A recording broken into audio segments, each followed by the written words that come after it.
scavenger hunt trying to find it. Ooh, well, in this version of the logic, it can most certainly be any item, but what do you think about saying flippers? Well, today we'll have bad luck. Such a great omen from the uncle here. We see SeedyV playing as the traditional Link, and we have jmeasher playing as Toad, and we get a 10-bomb upgrade out of that first chest, and that's interesting if we end up getting a bomb start. You know, getting a bomb capacity upgrade or two is actually perfectly fine because having some extra surplus bombs tends to work out quite well. Oh, we have both 5 and 6 in the light world. 5 over Eastern, 6 desert, either that's or that's flipped, but both 5 and 6 are at Eastern and Desert this Sea. Let's see what we get from the uncle. Uncle, it's the hammer time. And of course a very powerful weapon to have this early on. Tempered sword damage range on it, and we'll likely be seeing a good amount of farming to try and get those early bombs. Well, the thing is that you've got to use some sort of diligence when you have the hammer, because the hitbox is a whole lot smaller, so you've got to be careful. You've got to know how that hitbox works. Indeed, but with this caliber of players we have here today with Joe and SeedyV, you imagine they are very comfortable with it. And you notice that these guys are going to be killing things that are right in the way. They're not going to go out of their way to try to kill enemies. We're going to see them kill a few of these guards in these next few rooms. You're hoping to get the bombs for the last part of escape. You'll see them also do it with a few of the rats, as well as the... we'll see that coming up as well with the rope says. We do see jmeasher getting a bomb drop. So did SeedyV. So both of these runners, scratch what I said. They're not really going to worry about killing anymore. It's not really going to be all that much more farming, especially with those 50 rupees picked up. Additional 50 you can find in Kakariko to be able to guarantee the bottle merchant being checked. So at this point, yeah, you're going to see both of these guys go right straight for the required kills. The 2 guards are going to have to kill on their way to the ball and chain guard. And then, of course, the rat coming up in that final room. Let's see how these runners do. One of the things you got to watch out with the hitbox is with the ball and chain guard. This room here shouldn't be much of a problem here. Seedy waits it out, is patient, gets rewarded by not getting hit. jmeasher gets the same RNG. He went a little more aggressively and ended up taking a hit because of it. That guard wanted to read. That guard sure wanted to read, but now it is our players' time to read. This is one of the few items you can get early on that actually unlocks item locations. Well, here's the other thing about this, is if you decide to head over to the Lost Woods, you could check the pedestal at this point and then give us an answer immediately, as we see SeedyV taking care of the ball and chain guard, gets hit once. You gotta remember one thing about the hammers, that you don't get that freedom of the invincibility frame like you would with the sword. And that is indeed true. And moving back to that potential pedestal check, as both our players have a tendency to go up and check Lumberjack after escape to get that info, and then going straight to pedestal gets even more info. Seems like pretty plausible that we will get to see that. So now the remainder of the escape is just who can walk the fastest to get there. You're going to probably see if these runners know how to do it, some of the pumping strats, both along the walls here and also in the water and the sewers portion of this. We already got the key, so we now know that the next chest will either have the item or it will have the fabled map. Yeah, that one map has to be somewhere, but hopefully our players are hoping that it will be in the sanctuary chest. Yeah, but often it's not, and they'll end up having to check that chest hugging around the sanctuary, the priest. So CD heading here to the sewers, 4 minutes and change heading up here. Pretty solid times for both of these runners to get to the sewers part. Yeah, and a lot of this is because they haven't been forced to do a lot of farming since they got those 4 early bombs. Yeah, and also having the hammer to do the tempered sword damage level also helps out with the required rooms that you actually have to kill. And too bad I haven't been able to pick up boots, hookshot, or mirrors to be able to speed this up further. And you see CD's going to be killing things that are only in the way. He gets a 20 rupee drop. He gets a... jmeasher is leaving it behind. CD does get a sword. So no more swordless for us. That is very interesting. SeedyV is putting that priority on the rupee, which could be a tell towards he is already starting to plan for a Sora trip. You gotta start planning your rupees for later on. Let's see how the rat does. Heads over to the top right, top left corner for Seedy. Let's see how it happens for jmeasher. Map still coming into play. As we come to the 3, and it looks like the rat decides to head to the corner as well for jmeasher. It's a couple of swings and misses, but he finally gets it. jmeasher should still be fine, even though he is just down to a single heart, and just some error capacity upgrades here in 20 rupees. Sanctuary's got the map, and you saw Seedy check his inventory. Now he knows that the map's in that final chest, so he's not going to bother checking at this point, as jmeasher ends up heading and grabbing those same 3. So nothing really big in escape, except for we have a sword, we have a book, and we have a hammer. At this point, there's nothing here that will point towards any diversion after this escape. We will almost certainly be seeing Forest into Kakariko, and unless they get something like Darkwall access after that, save and quit, go and check the pond. So 607, the longest path here, and jmeasher, not counting his items, does open up the map to confirm to all of us what's in that chest. As Seedy does do his map check, sees that all 3 dungeons in the Light Road are indeed crystals. Now, will either of these runners check the pedestal for us early on? Will we have a 7-minute knowledge of this being a pedestal scene or not? And this is interesting. Neither player is checking Lumberjack, and in previous races this tournament, they both checked Lumberjack, so they're clearly trying to cut some corners here in the early game. And they may have to feel like they have to do that here as we move along in this part. Seedy's not going to check the pedestal. We do get arrows as our tier 3 tree pull, as yep, neither of these runners are gonna go check that pedestal for us. We get a piece of heart out of the tree here, and head on over towards Kakariko Village. A whole bunch of items. Way too early to be talking about pedestal requirements. Definitely, and with this decision from both our players, as stated, cutting corners here just to try and get out a few seconds here in the early game will be a little bit behind in terms of information. But that pedestal, I'm pretty certain we will get it checked at some point. Also, we did find out that the tier 1 tree pull is going to be the 4 hearts. So tiers 1 and 3, not really nice. And the only other tier we haven't yet to see is the one where you have to get 4 enemies killed without getting a single hit against you. So don't think we're going to see what tier 2 is. The tree pulls are mostly just done up to you come into Kakariko, because you're trying to look for those bombs and rupees that you will need going forward. Magic powder, which is interesting because you can check that here in town. We can also get the ice rod, as well as the flippers. No, we'll never mind that. Well, there's my prediction out of the flippers being in a very weird location, and this is going to benefit SeedyV a little bit more because he picked up those early 20 rupees. So this forward planning to Sora might just work out for him. My guess, by the way, was going to be the Cane of Samaria, so we'll see whether or not I'm correct in all of this as we move along here. So we head on over to the well, and both of these runners pretty in sync as we head over to the well. Let's see what are inside the 5 chests here. We have our first bottle. So this is a very convenient Kakariko. You got the powder so you can check that before you leave town. You've got the bottle so you can check Sick Kid before you leave town. It's very uncommon that you'll be able to check Sick Kid coming out here. Wow, even the cape and the master sword. Oh, please don't tell me that this is going to be Aga 1. All we're missing is the lamp to get up to Aga's tower, and then the boots to get into the tree. Oh, tempered sword! It's a sub 10-minute tempered sword. Are you sure this is not the spring tournament from last year? Where's the butter sword? We're gonna have that in this cave, aren't we? In the chicken coop. Come on. Nope, that's just love. Finding some love early on is always quite nice if they do get early Darkwall access. At this point, it does seem like we are a bit away from that. We do see SeedyV stopping by to pick up some bombs. An interesting decision at this point in the run with 3 in your arsenal, but we did get the bomb upgrade earlier, so it definitely helps.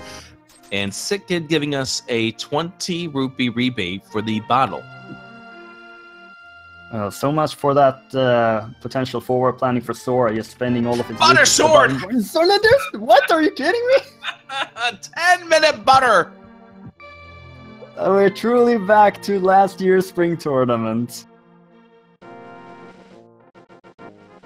Well, we know it is early in the morning. We needed to have the butter for the pancakes we're having for breakfast, maybe some waffles. All right. I guess you're right. Let's go ahead and see what we get for the magic bat. Both of these guys did have magic going in, which is good to see. And let's see what the bat is going to give us. Well, this is pretty funny now. This is literally the reverse. The powder gives the mushroom. Instead of mushroom giving the powder. What? It's the reverse vanilla. It is. This is a pretty crazy opening here with the swords, several major items, and now we're just fetching it up. All right, let's see if the boots are going to be required in the library, and boots are going to be required. That's the mirror. Almost certainly will be required. We have to wait and see what Swamp is, but even then, it's very likely they still will go back and pick up that mirror. And bomb's right there. So you are right. It is still a possibility that we may not need the boots, but it has to deal with a lot of factors, and I would rather have that mirror in my arsenal for routing than to not have that. I absolutely agree with that. Still, there's, despite all these items, still going to be seeing this standard route here down to the pond. Maybe that one of our players will head over west and check Aegina's cave and go into desert instead of checking the Moldorn cave. Yeah, I think one thing is keeping these guys from actually making that play is if we found a fire source, either the fire rod or the lamp, then it leads to the possibility that that dungeon could be beatable. But at this stage, you may be making a gamble heading over to Aegina. It's been a good run for some runners. It may be a good runner for one of these, a good play for one of these runners, but at this point, you're heading west for potentially 1, 2, maybe 3 items. You also will need the gloves if you want to go ahead and do Lanmolas. That is an extremely good point. And that's something that is sometimes forgotten from our other runners. So don't forget, Seedy ended up picking some extra bombs up before he left town. jmeasher did not, so he's down to 2, but you know how this game is with bombs. Oh yes, and also thank you to Like Gaijin for there. your Twitch Prime subscription. Like we just got that 8-pack right there. So let's see what we have. We have a piece of heart, a piece of heart, a blue rupee, bombos, that's interesting, and another piece of heart. So 3 pieces of heart in here. Bombos is not quite the fire source that we're looking for. Wouldn't that be something if bombos could light the torches like Din's fire in Ocarina of Time? I mean, technically it would make sense, but game-wise, I guess this game is a thing of beauty. Interesting routing here for Seedy, using the water to go to the Ice Rod Cave as opposed to walking it, but I'm not sure which one is technically faster, but jmeasher does make it to the Ice Rod Cave first of the 2 runners. And SeedyV has been punished in the past by not checking Ice Rod Cave, so he's been learning from past mistakes. And this time he'll get a little bit of love for that. He may just have preferred to not go and check it. Alright, both of these runners are going to go swimming. Let's see where the rabbit hole takes these guys. Well, the rupee count is extremely low at this point, so unless Hobo is gonna give them a 300 or something, this Sora is gonna be delayed. Right, but this is probably more of a knowledge thing than anything else at this stage. We'll see if Zora comes into play a little bit later on. It is still an item at Hobo and 3 items at Zora, even if you do not have the money to be ripped off.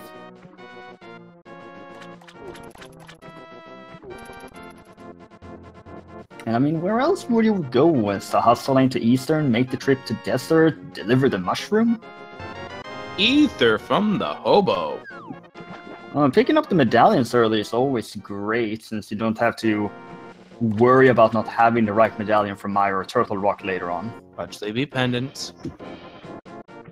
We do know that there's 3 crystals in the Light World, so it could be Mire and Turtle Rock being pendants, but we've also seen a ton of seeds where pendant Turtle Rock is required. And then got 5 rupees, so that was going to be the first of the possibilities in which the mirror would definitely be required. And one of the few that can actually tell that at this moment. Alright, we're going to head inside the waterfall. We find more love, and there's our first glove upgrade. So we are now 1 item away from Dark World access. The Moon Pearl. Unless the Moon Pearl is on the pyramid, this means Aga 1 is dead. And another bottle is on the Zora ledge, as jmeasher ends up checking that. So we're not getting a save and quit just yet, which makes me wonder where jmeasher is going to be turning in the mushroom. This is not a route you often see, but it's a long trip regardless of what to head to the witch, and conveniently finding the gloves makes this an option. It would have been an option either way. You could just jump into the water if you didn't get the glove upgrade, but this makes it a little easier.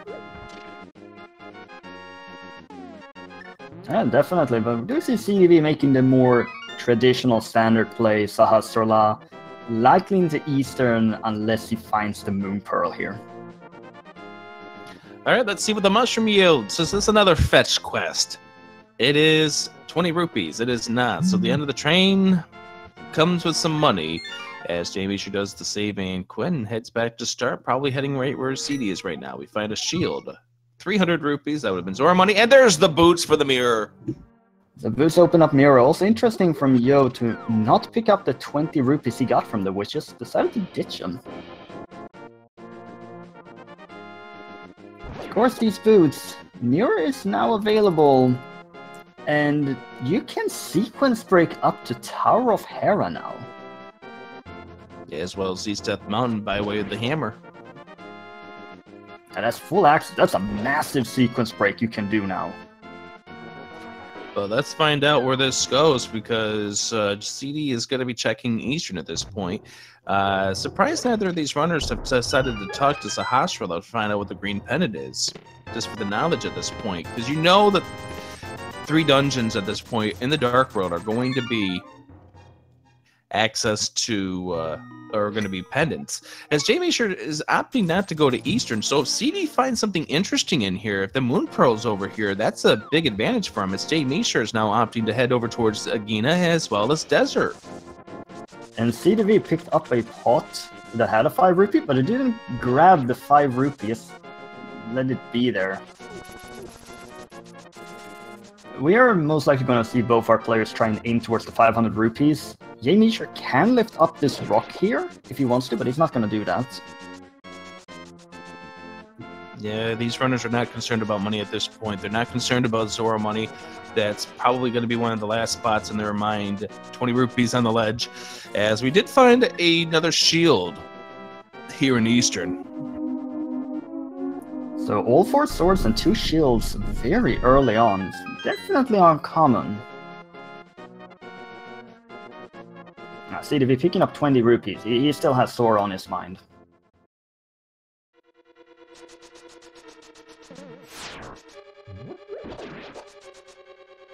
Well, Zora's always going to be in the mind, as well as the other expenditures you got to make in Hyrule, but it's not rated at the top of the list of where you're going to go at this point unless you're forced to it. There's the Moon Pearl in Desert. There's your Dark World access. Oh, this is actually really good, because you can head into Kakariko, pick up the mirror, and just have a very convenient route from there.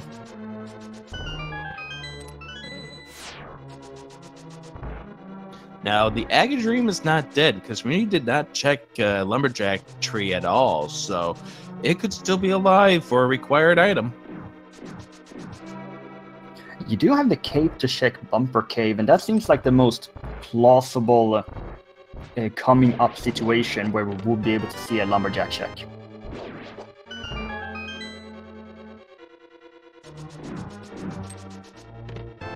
SeedyV has to take the long way around here in Eastern to go back to the big chest.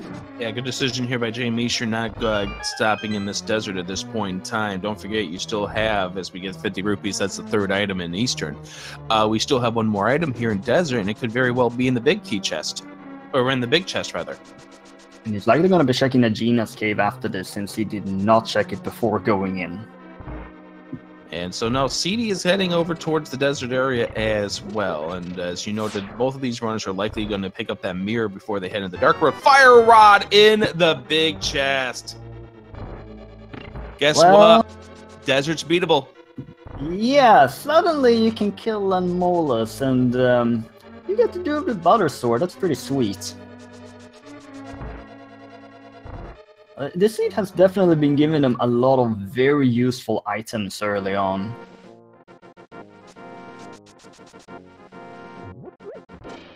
So SeedyV making his way into desert after getting a bust in Eastern, and not really a big time loss for Seedy. He's just going to have to walk back to the room where he can go ahead and through the doors to the Igors in the dark room, but you have to take the long way to get to the big key in Eastern, so it's not going to be an optimal go mode dungeon. No, absolutely not. And if we do see the mirror coming up soon, Eastern Palace of Darkness back to back is always a good option.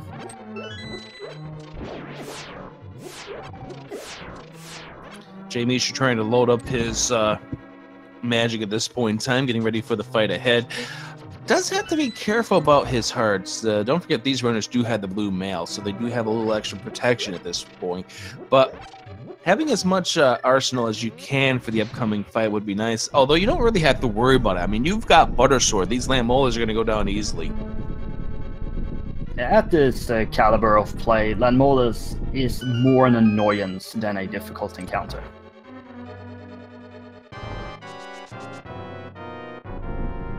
It looks like jmeasher is going to go with a fire rod until he runs out. Well, there we go. We just ran out here.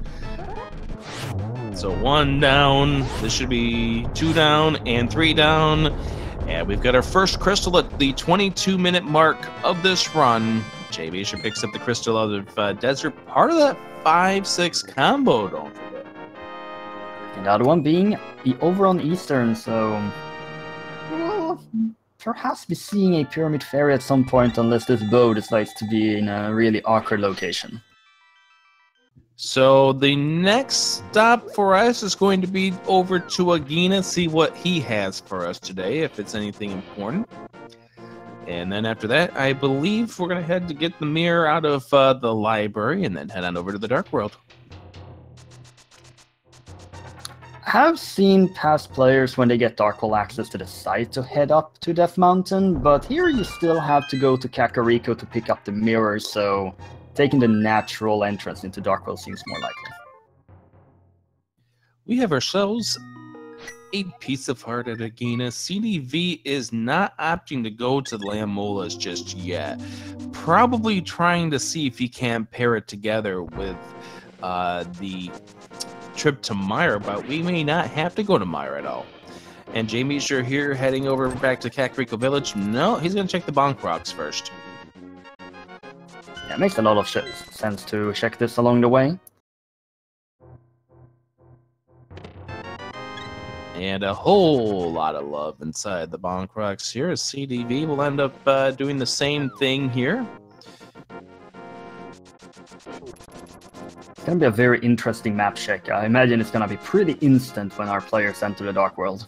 Yeah, you want to know exactly what you're up to here, as jmeasher does go to grab the mirror first, which is, again, you want to do this. This is going to help you with your routing.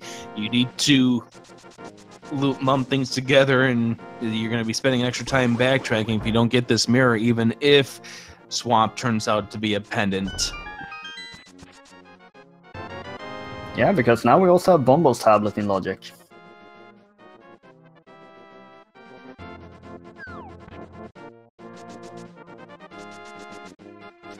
Looked like jmeasher maybe been trying to do some spin speed, but didn't get it to be pulled off, as we do get our first check of the Dark World coming up in just a moment.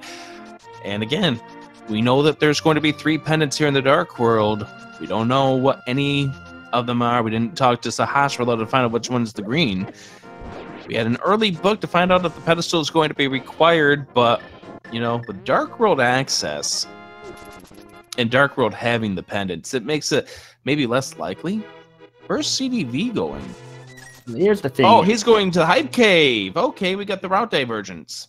Yeah, but if Skull Woods is required here, you just go straight in, do Skull Woods, you have the Fire Rod, you have Butter Sword, then use the mirror, and you can easily check the pedestal after that.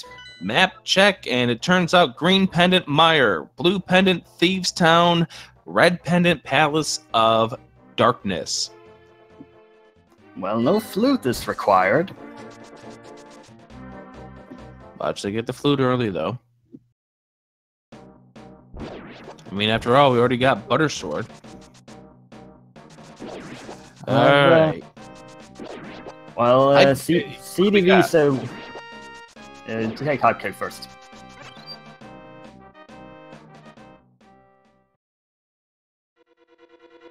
What do you think, Marjovic? Was that rather hype?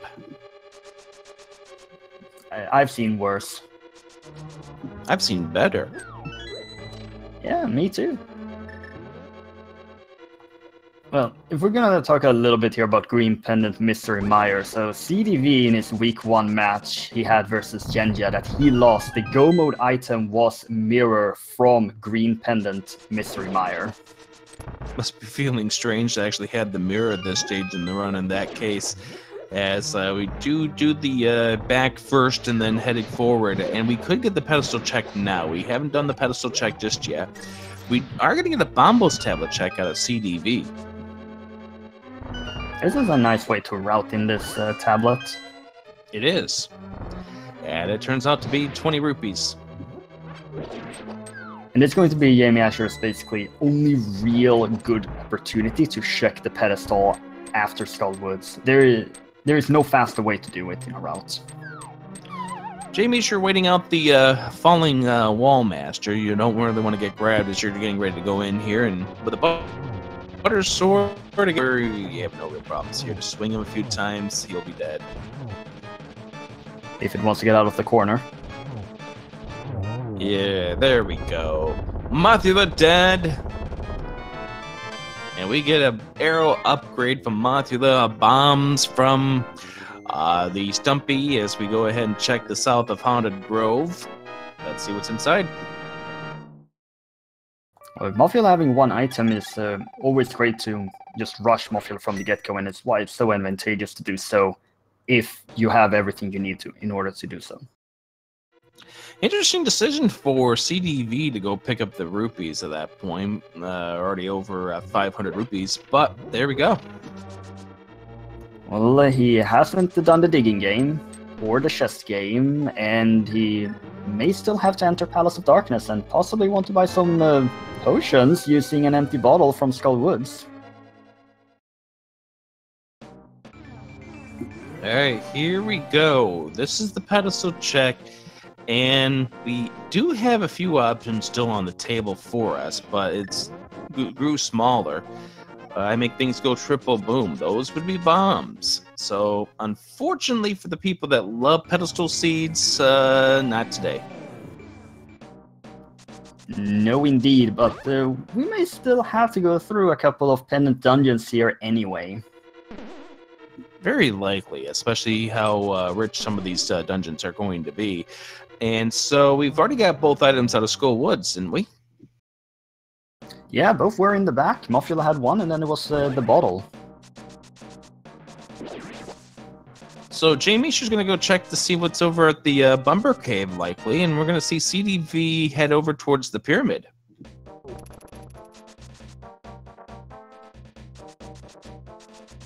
And even though Thieves Town is a pendant dungeon, it's still a worthwhile trip because it's so close by. There's a 3rd bottle.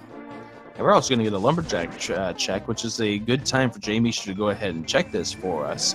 Again, there's still some possibilities that we could have an Agatum required seed. Right, what? he got locked there.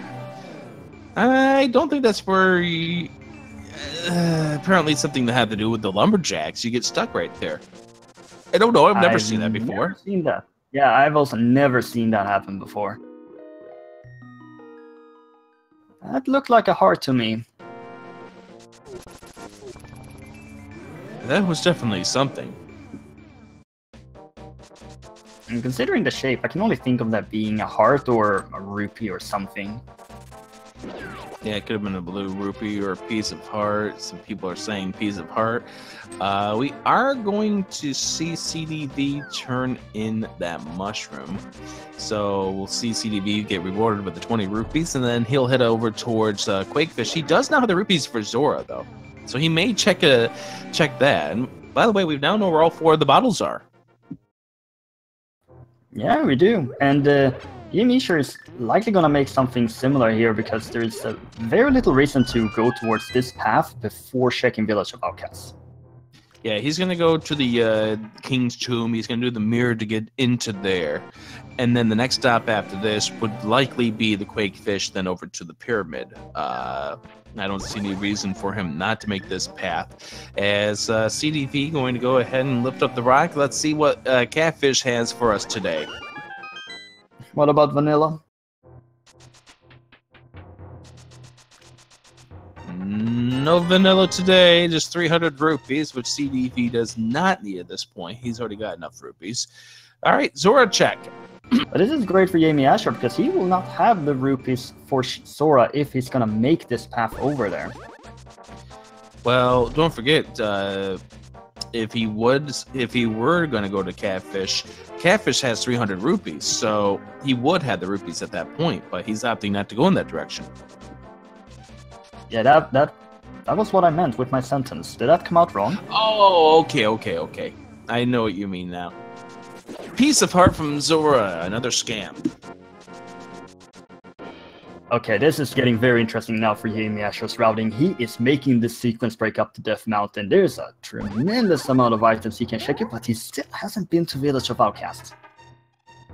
Yeah, he's delaying the trip to Village of Outcasts, which means if there's something interesting there, then he's leaving something valuable behind. Both of the runners just checking stuff, and right now, neither runner are getting anything that's going to move this seed along. We're still looking for some Titan's Mitts. We're still looking for the bow. Hookshot's still going to come into play, and we definitely need the Cane of Samaria because Turtle Rock's still being a crystal. There's still a good amount of items and a lot of different ways to go about routing this. We'll see how SeedyV is going to play this when he gets into the Dark World. And I think this is the kind of race at this point or this is the kind of setup that determines how good your routing is, because you could lose a lot of time by doubling up on locations and not realize it because of how open this seed is. The only way that you can make Village of Outcasts faster in this situation, though, is if you can manage to get the Titan's Mitts before going there. Well, absolutely, but half the time you're not going to have Titan's Mitt going into there, so it's an this is definitely interesting at this path here. So we do see SeedyV taking the front path into Skull Woods, which is not going to pay out this seed because of the fact that it's all backloaded. So it's that state of affairs when you decide to do this, and I will say it is overall better to just go and rush Mothula first, and when you're sitting on this equipment for it, it feels a bit off to me. Yeah, if you're gonna head to Bumper Cave, or if you're gonna head to the Village of Outcasts, then it probably is a better idea to do the back first, especially since you've got the fire rod, you've got the equipment to beat Mothula. And we do see that we don't have to deal with the basement, at least at this part of the Tower of Hera. If we see the lamp, by the way, up here on Death Mountain, then we will know that the flute will come into play at some point. And that would also make the flute required for this seed.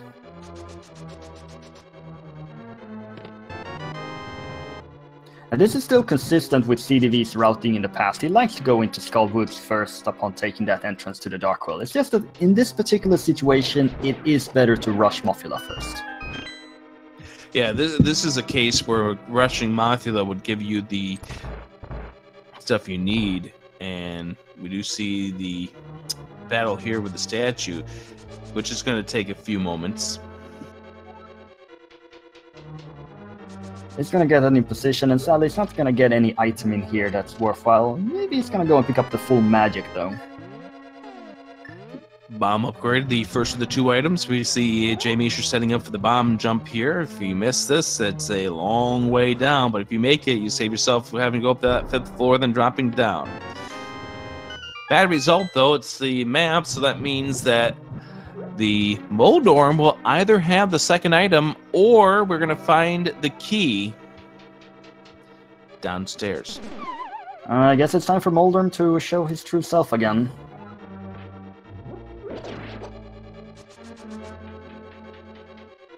jmeasher getting bumpered off, and we're going to go ahead and see Seedy just trying to load himself up, getting ready for the battle up ahead. Now, the good thing about Buttersword with these Gibdos is it only takes 2 hits with the gold sword to kill them. Moldorm is not being nice there. Yeah, jmeasher here being patient, getting away from him, does not want to get middle hold. All you need is 2 slashes. Moldorm confirmed Gibdo. And he's got the key to the basement. And I'm pretty certain jmeasher is going to be checking that and take a little bit of a break. He has the cape, so he can just grab the wall if he wants to. Either that, or he'll just do the get yourself into the invincibility state of getting yourself inside the blocks. As SeedyV does finish off the Mothula fight, no major issues here. Not at all. He's just gonna go back in and pick up the 2nd item, which is the bottle.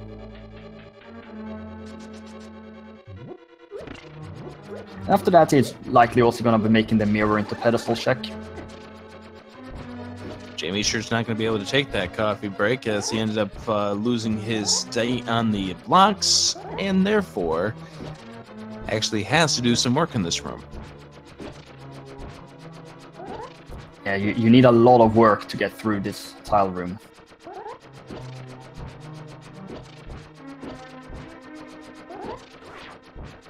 And there's the empty bottle for Seedy. Gets both of the items. Probably wish he had went to Mothula first. Just didn't work out in this case, and we'll check the pedestal to find out that it's just the triple bombs.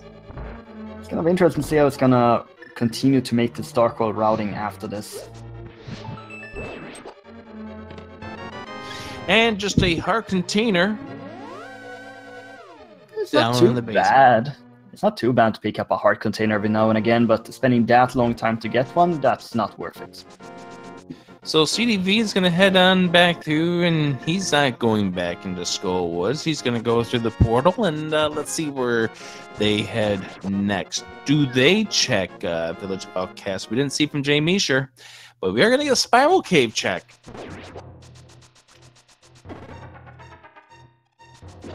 It's gonna get to the bottom and then be able to check Paradox Cave following this.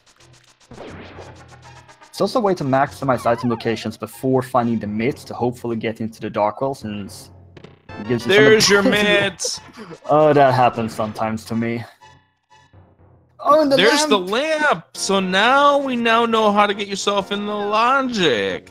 But that timesmith now makes it a whole lot easier for jmeasher, because now he can just go into the Super Bunny Cave and check that one chest he can check inside the Hookshot Cave. He's only going to be able to check one chest in there, true, but there's still a few item locations you can check. You can also see, do you need a Quake for Turtle Rock this time?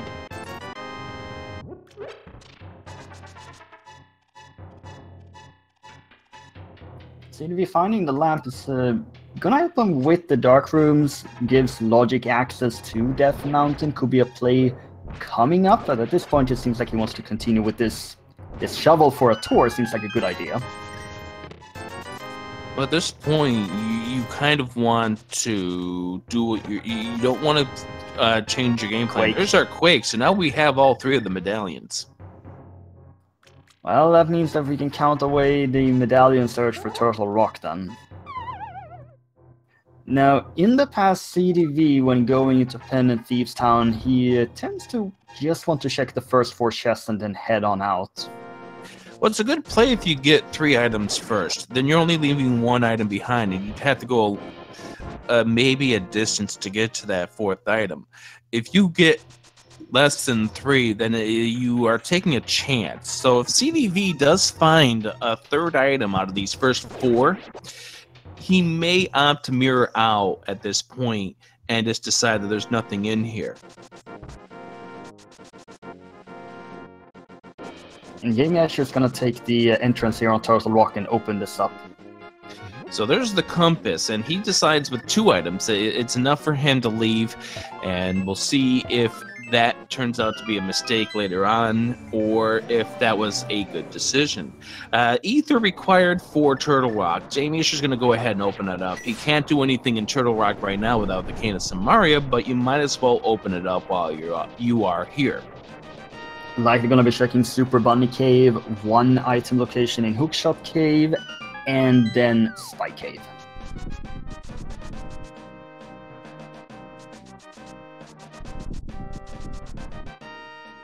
We're really delaying this this tour here.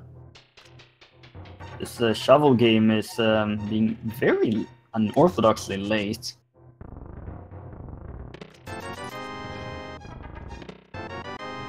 ₹20, 3 bombs out of the Super Bunny Cave. Now we get to 1 chest we can check without the hook shot that you can bonk into. Can come into play at times, so you need to keep that in the bottom of your mind when you're doing the logic. Does jmeasher check Spike Cave while he's up here? It's still a possibility as well.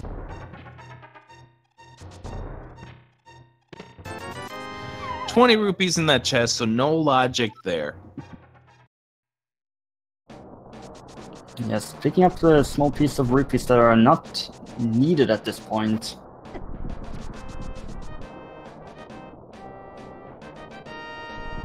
And jmeasher is going to go ahead and check. Oh, Fairy, come back. Come back, Fairy. Yeah, he needs that fairy. He really does need that fairy because he does not have a lot of magic for what he's about to do here with the cape. This is a pretty rough Spy Cave check with the hearts and magic. Yeah. He's got to switch over to the cape now. There's a little bit of a delay before it actually gets used. There we go. And uh-oh. I don't think he's got enough. He does not. He's dead. Oh, no. Just a little short. And sadly, it's quite the trip to come back into that. And since you get back to life without any magic, well, it's not going to be checking it now. Also, then it gets rewarded with a bomb under a bush.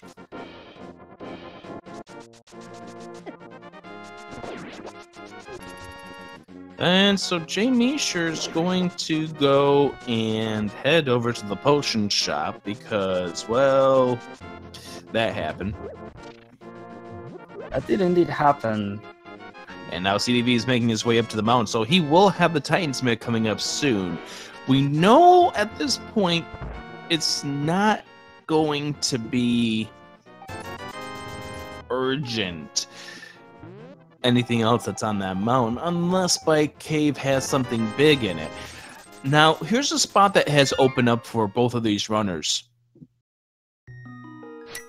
Yeah, Ice Palace. Yay. And possibly fully beatable depending on keys, because the hookshot could come into play for that dungeon, but the hookshot could very well not come into play either. SeedyV getting blocked by a dead rock. He hates dead rocks, but jmeasher is making the play for Ice Palace.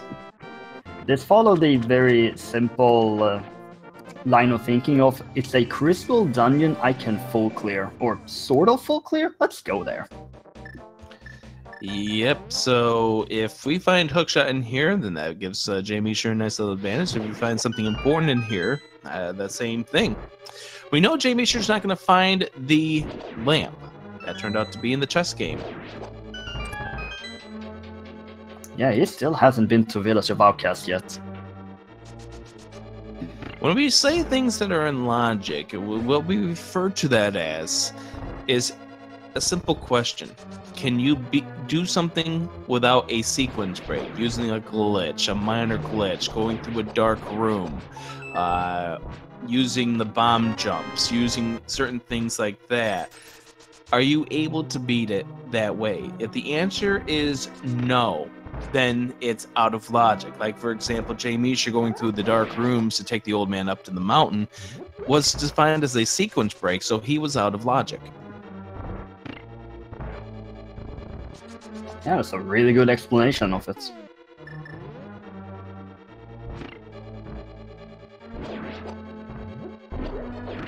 Now, Ice is quite a long dungeon to check, and the item locations are quite far away from each other, except for those 3 spots on the east side.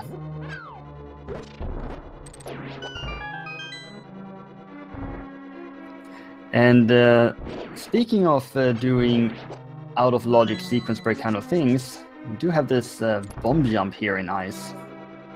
Yep, exclamation point IPBJ. Line yourself up along the crack of the wall, or where you're positioned with the sword, or whatever you use to help yourself out. Oh no! Get hit with the fire, and have to do it all over again. Oh, that's really rough to have to do it again.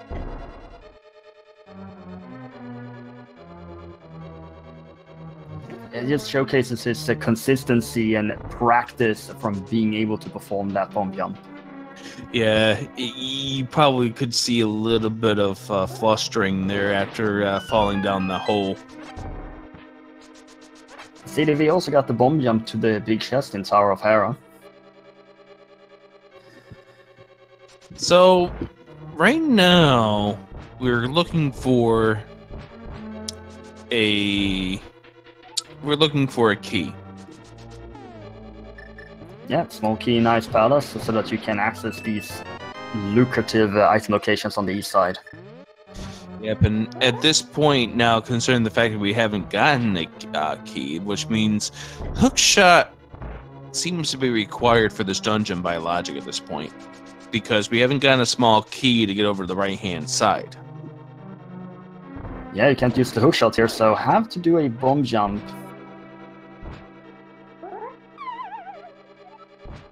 And this is not one of the more common bomb jumps that you tend to practice in this dungeon.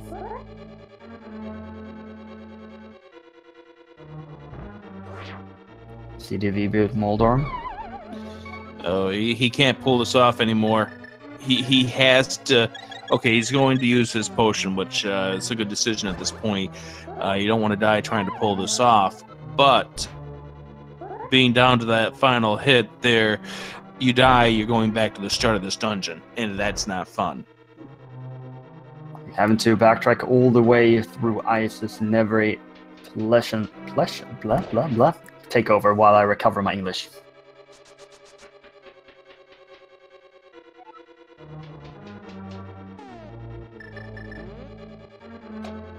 My English has recovered. Welcome back, Marjavix English. It is happy to be back. So far, we've seen the map, the compass, and nothing else really big here in this great location. Uncle 10 bombs.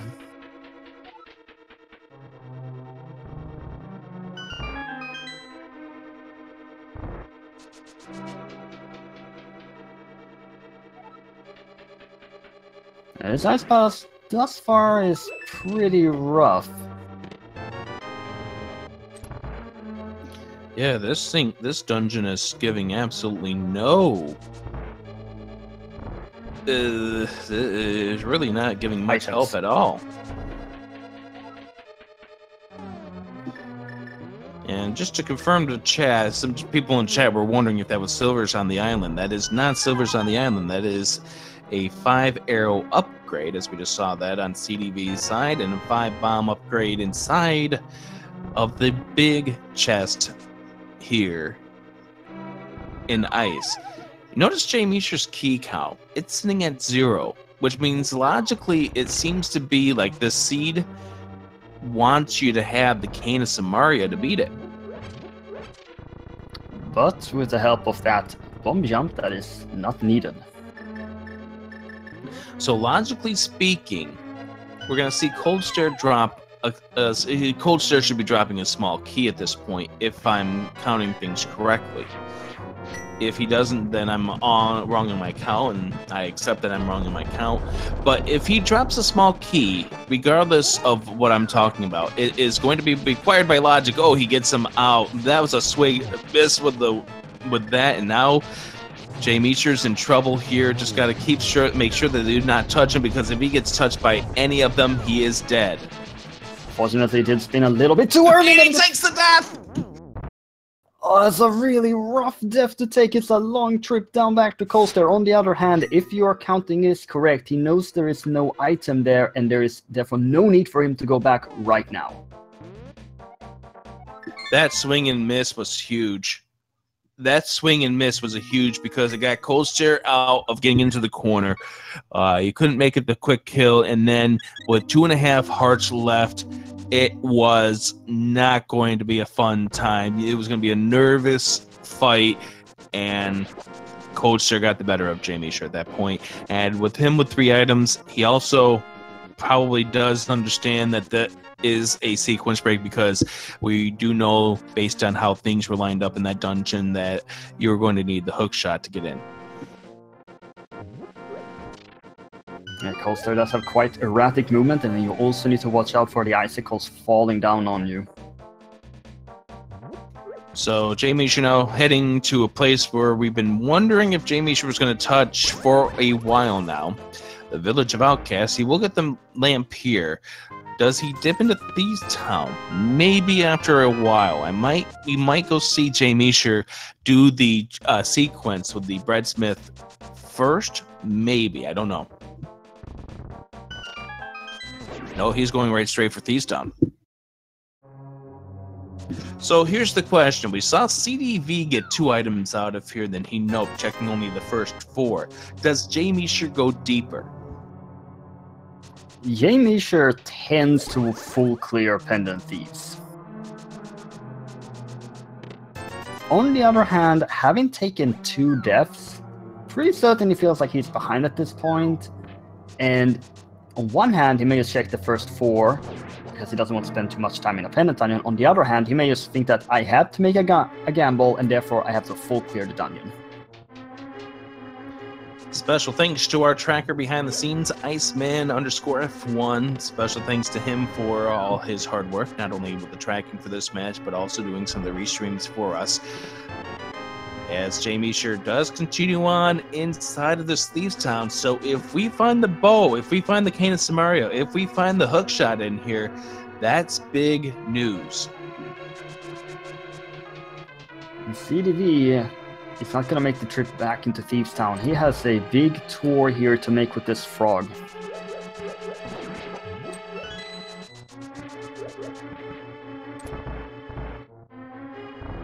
But he has not checked the shovel game, so he's gonna have to come back for that later, because you can't do that if you got the frog with you. But he could do it when he's doing the purple chest. Oh yeah, that is true.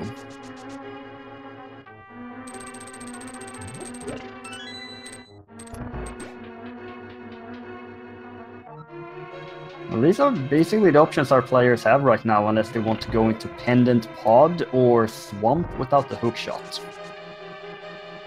10 arrows was the prize for the Peg Cave, as we do see what's up here. The map. The item upstairs inside Thieves Town. As Seedy does return the breadsmith back to his home, let's go ahead and see what he gives for a reward.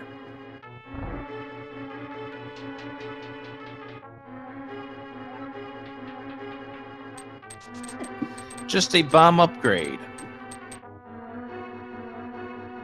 Well, that's not what you're looking for right now.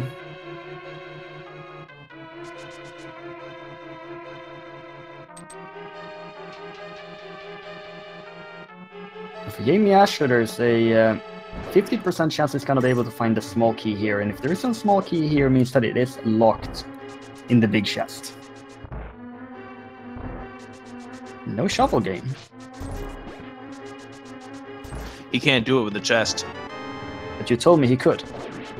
No, I was talking about the dig spot he could do. I thought you were talking the dig spot. So, yeah, he can't do the digging game. Oh, okay. It's just shovel confusion. They're both digging. Oh, the flute! Oh, the flute inside the big chest. We don't know if that's required. Don't forget, Meyer is green pendant. But that could very easily come into play now. I mean, it's still more item locations, and very likely you will be checking the Meyer shed and checkerboard cave before you're gonna make it dip into pendant pod or non-hookshot swamp.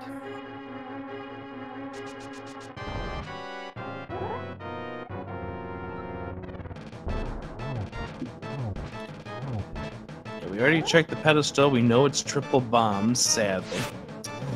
But we do know that Blind is going to have an item, and I missed to see what came out of the purple chest. And just also know for the tracker here, SeedyV does have the Quake out of Death Mountain at this point. It was 5 rupees from the chest and 5 rupees from Blind. All right.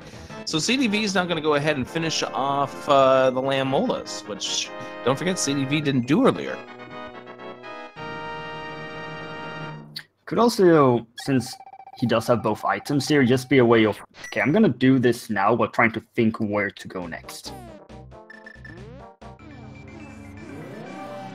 And jmeasher getting the flute, time to activate this. So now if there's something interesting in Meyer's shed, checkerboard, or Meyer itself, then we know that SeedyV left behind an important item inside Thieves Town when he did his first 4 check.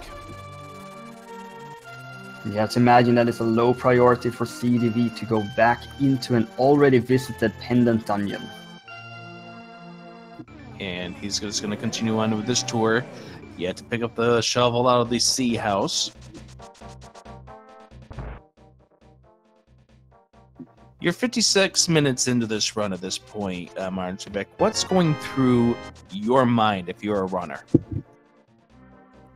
Just give me the hookshot already so I can do swamp.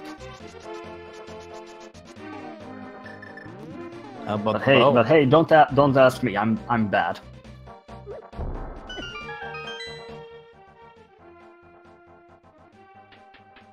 When you're a commentator, you have expert routing skills. Oh, you're too kind. So jmeasher's going to go ahead and do what we saw from SeedyV earlier, but first, I believe it's time to dig. Finally, we will be digging. Wait a second, didn't SeedyV check the digging game earlier? Or maybe he did, but I must have forgotten it. It was a 20 rupee.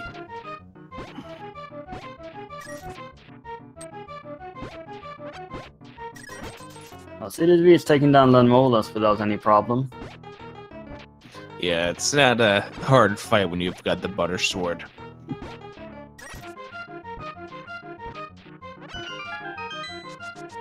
Oh, what's this 20 rupees? Huh.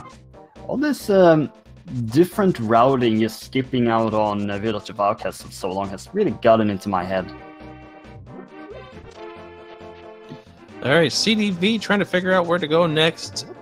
It's very well possible that Meyer's shed could have something. And it's also possible that the Palace of Darkness, which we have not explored yet because we haven't found the bow, that's a Penta dungeon, but that could have something as well. Yeah, the bow could be in Palace of Darkness. But on the other hand, that opens up Pyramid Fairy.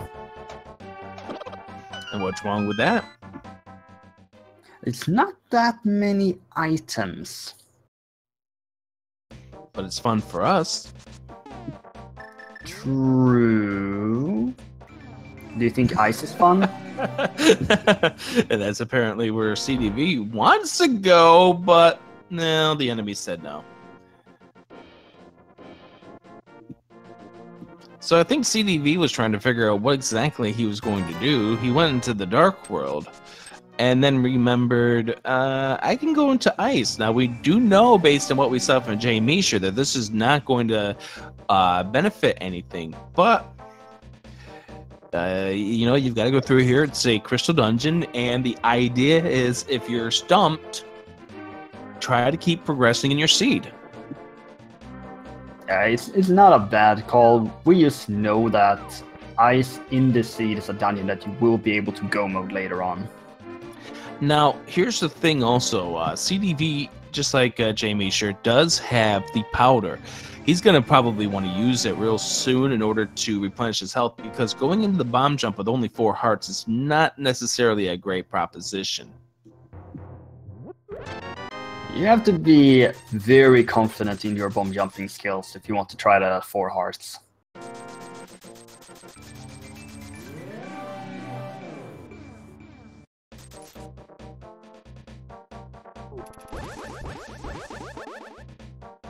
But he opts not to heal himself, so he's going down with only 4 hearts.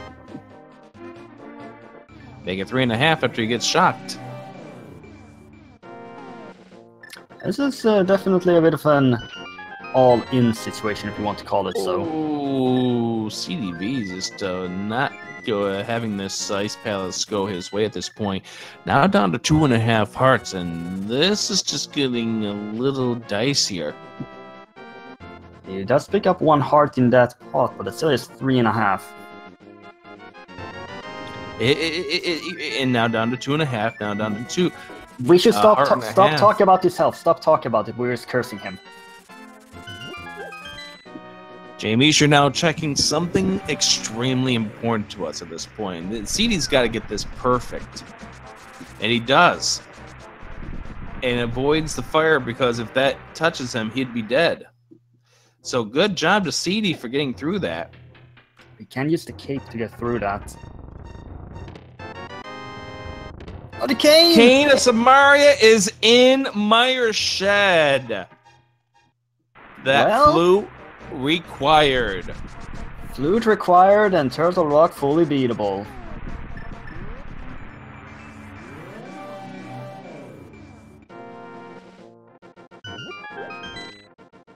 And checkerboard has 20 rupees, but does jmeasher go into Pendant Mire at this point? I would say no.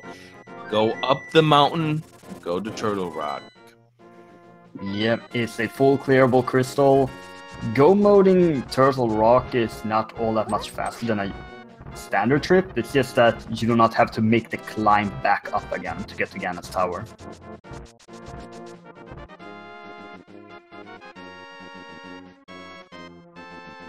So we know that SeedyV has to go back into Beeftown. The first 4 check has now cost SeedyV the chance to have that flute. And we know that flute now is required.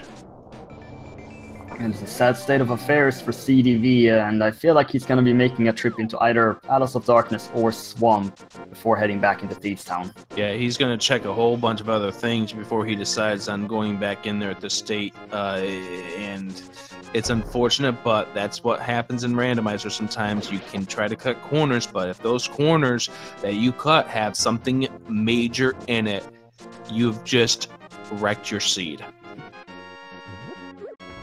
That is randomized, and that is also the state of tournaments when you're always trying to cut as many corners as you can.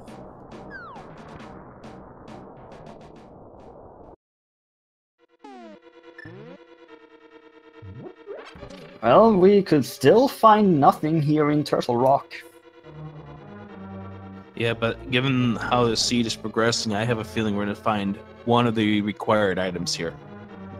It's gonna be on Laser Bridge as per usual. It's not going to be there. That's your 50 rupees. That's quite interesting to not see a small key there. I've been seeing some items out of there a little more often than not. And Seedy's having some issues with that long hook shot bomb jump there, has opted to give it up and will leave the dungeon. So SeedyV's next move will be, we don't know, but Ice Palace, not Ice Palace, but Palace of Darkness may be the next option. It looks like Palace of Darkness. jmeasher remembered that he didn't have the hook shot and had to go the intended way around to light those torches.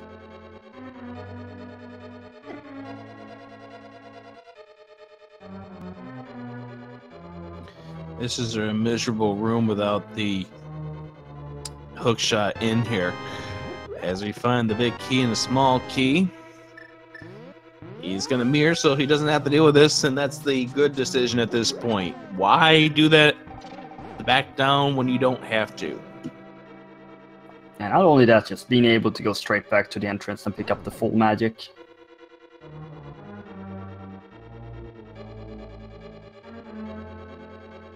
The trip into a pendant pod is a bit of a make or break it point for SeedyV right now. On the other hand, if he finds any of the needed items here, that could just cause him to delay this trip back to Thieves Town even more. Ooh, still alive, but just barely. And he'll be able to power the anti-fairy coming up here. So SeedyV needs to find something in this Palace of Darkness. If this comes up to be empty, and we find Bo to turn out to be here in Thieves Town, that right there continues this turning point. Could be Bo locked. And I wonder if that is actually the best thing for him here. Yeah, he needs anything but a small key in this chest if Bo is not in this dungeon. And it's the big key. He's got to leave. He can use a bottle glitch, but I don't know if he has a bottle or not, but regardless of what, he's not going to do it. Yeah, it makes sense for him not to go ahead and try it anymore at this point, because at this stage in an hour 6, you're missing 3 items from go mode. Do you get much of an advantage trying to sequence break at that point? He's going to make the trip into Swamp instead, and well, he could find the hook shot in here. Wouldn't that be something if there's a vanilla item in a vanilla dungeon? I believe we've had at least one seed this tournament where it was vanilla hook shots. Who knows? It could be Bo in here to get the hook shot out of Palace of Darkness. Oh, jolly. That sounds like fun. That's what Randomizer does to you, though. I mean, we had a seed where logically, earlier this week, it wanted runners to triple dip Turtle Rock. Yeah, and I've been the commentator for a seed where the players had to triple dip Palace of Darkness. Oh, jmeasher takes a death before he can go out the door, so he's got to go right straight to the start of Turtle Rock once again. Oh, He ended up just moving around. He moved around a little too much inside of that room with the lasers, and it caused his death. And there's the sword slashes. Well, these deaths could give SeedyV some time. Just the time he needs to go back into Thieves Town. Interesting big key location here in Swamp. Let's see if that comes into play.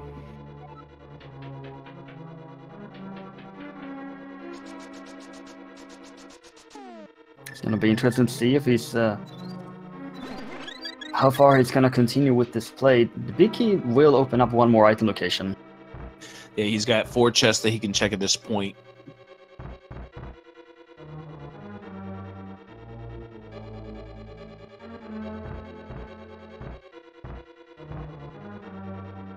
And right now, for us to be in go mode, we need to find out where the bow is. We need to find out where the hook shot turns out to be. In another little weird world, we are technically still looking for silver arrows as well, but that could be anywhere. Yeah, and we don't consider that part of our go mode arsenal. These runners know how to do their silverless Ganons at this stage in the tournament. SeedyV was even practicing silverless Ganon before this race started. So 3 items left to go inside of the swamp, the big chest. What do we got inside here? 20 rupees. Time for the Mimic Cave. And we wish we had a bow to go with those 10 arrows that jmeasher just picked up. Well, the worst thing here for SeedyV is that he's gonna have to go climb up twice and fall down twice on the left side. 20 rupees inside the big chest, so laser bridge likely coming into play, coming up here for jmeasher.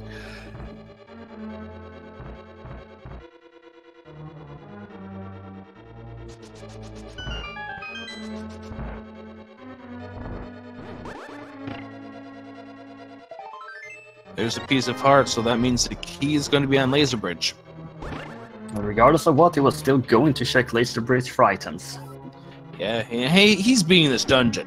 Either way, he's beating this dungeon. He's got the items that he needs to beat it, and Trinex could drop the item too. Yeah, absolutely. He's almost certainly going to take the safety exit as well here. You have to at this point, unless you want to burn your entire magic on the cape. Although he could know how to do the lasers, the laser dashes here, which is a skill that I'm still yet to figure out, and I know there's some other runners know how to perform it. That's how you perform it, okay. Yeah, just walk up and do it. SeedyV remembering, oh, that's right, I don't have a hook shot to get over there.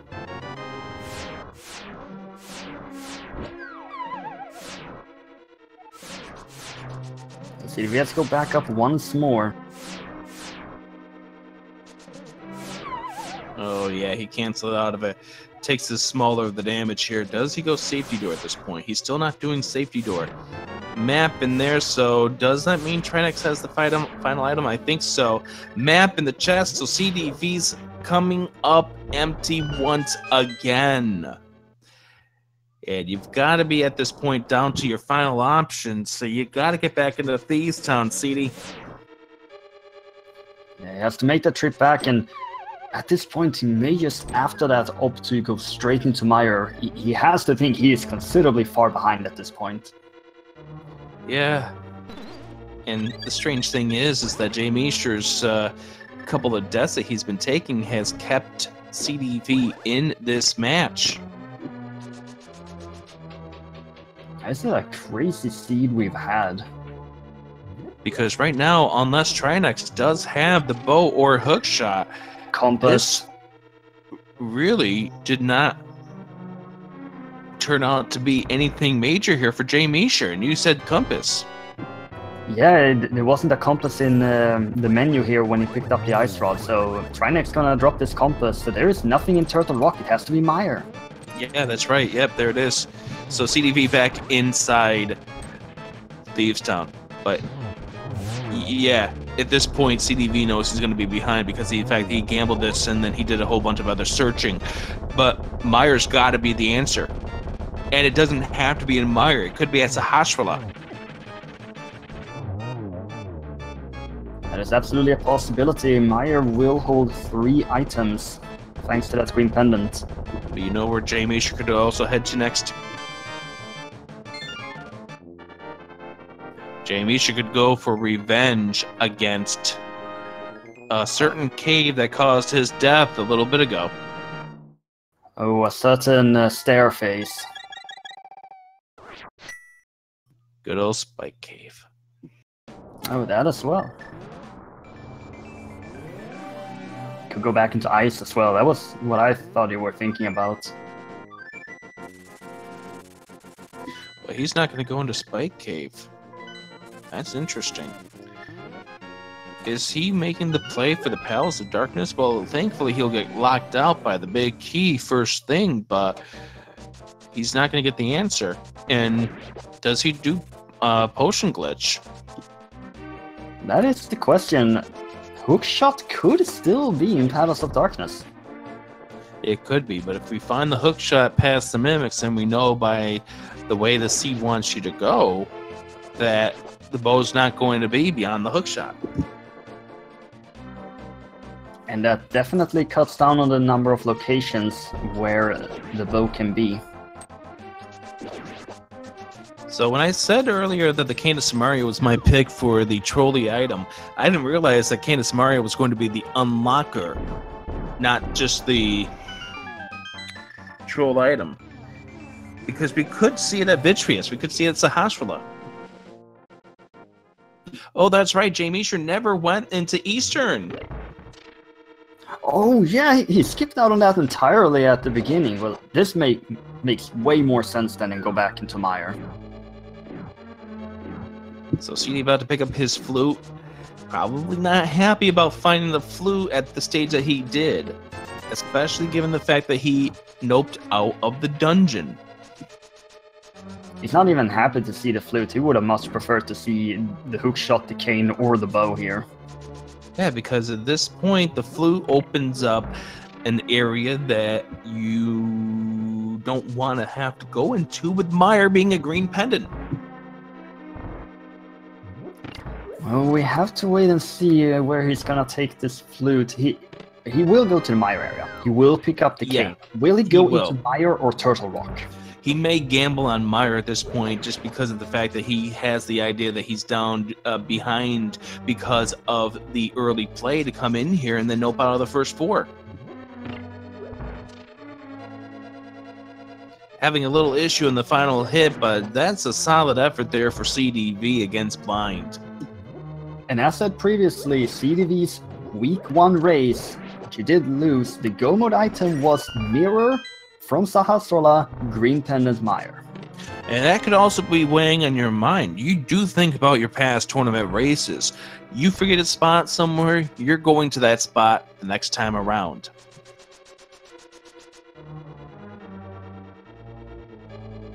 We'll see where SeedyV is going once he's picking up the cane. jmeasher gets to do this rooms without having to wander around in the dark. We have 2 options at this point. Misery Mire or Spike Cave. Those are our only 2 options. That leaves a total of 4 item locations. And this is another thing that makes you feel ill, is when it's the last possible spots for progression. Whenever it's that case, you always feel, oh, I'm behind. My opponent has checked this like 20 minutes ago.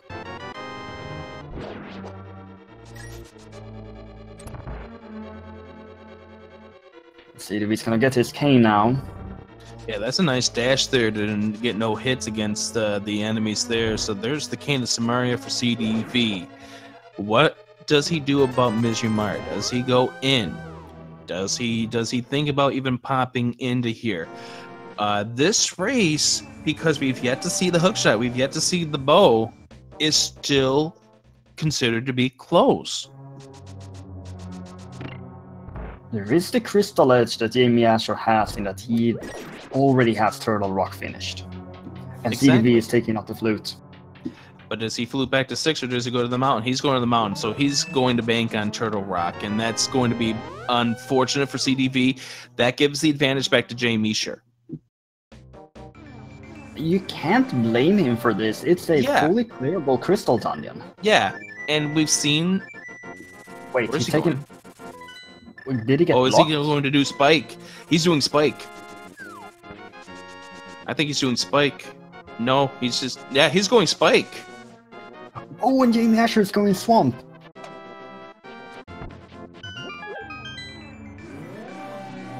Oh, this just got really interesting. jmeasher died trying to pull up the rock because he ran out of magic. Did not have enough hearts to do this. jmeasher's going to check Bombos first. Does he pop into Swamp afterwards? No, it's not Spike Cave from SeedyV. Oh, he's taking a different route to get to Turtle Rock. Never mind. Well, okay. I'm so sad right now.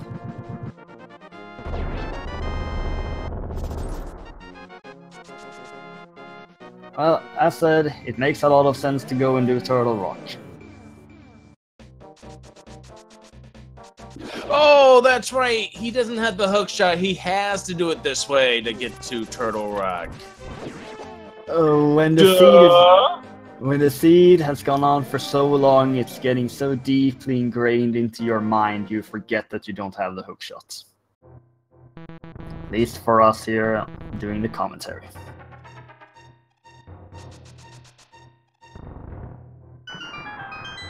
Well, anyway, jmeasher here will be making the trip into Swamp. He's not going to get anything here. jmeasher going into Swamp. As you noted, no items in here. A car container, a couple of rupees, but no hook shot, no bow.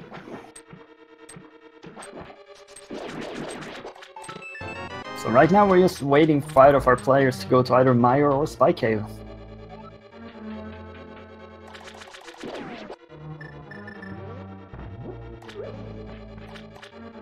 Just a reminder, we had Buttersword at 10 minutes in. Yeah, and Mirror was at Library. The seed seemed to set up pretty nicely early on. It's being a big butt ever since. Such is the life of a Link to the Past randomizer. And we're in week number 6 of the Swiss tournament. This week, technically 2 weeks due to certain things that are going on. Some of our runners over at RPG Limit Break, hope they're having fun out there in Utah. Also, holiday weekends, both Canada this weekend and the US next weekend. So this is a 2-week week, and then starting Memorial Day, a week from Monday, we have week 7.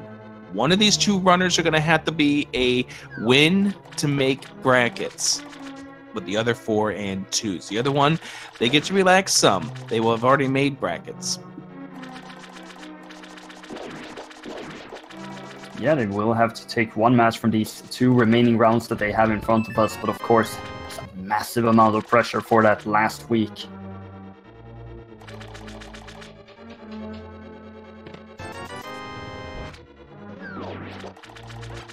There's Chain Chomps are not being kind to SeedyV.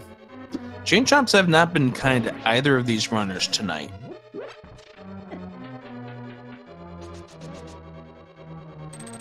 They are out for blood. They know that these runners are nervous. These runners are getting excited. They're getting anxious.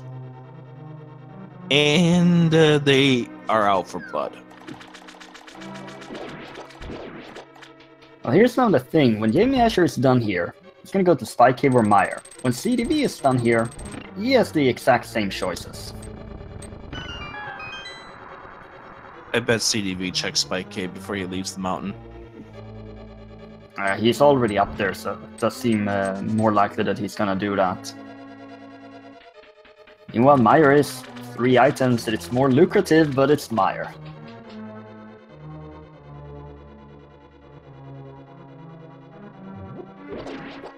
You know, if Sahasrara has the bow, that's a pretty convenient, since you can just use that and go straight back into Eastern. Nah, Sahasrara's gonna have the hook shot. Then they're gonna have to go back up the mountain to get the bow. Nah, Sahasrara's gonna have the bug net.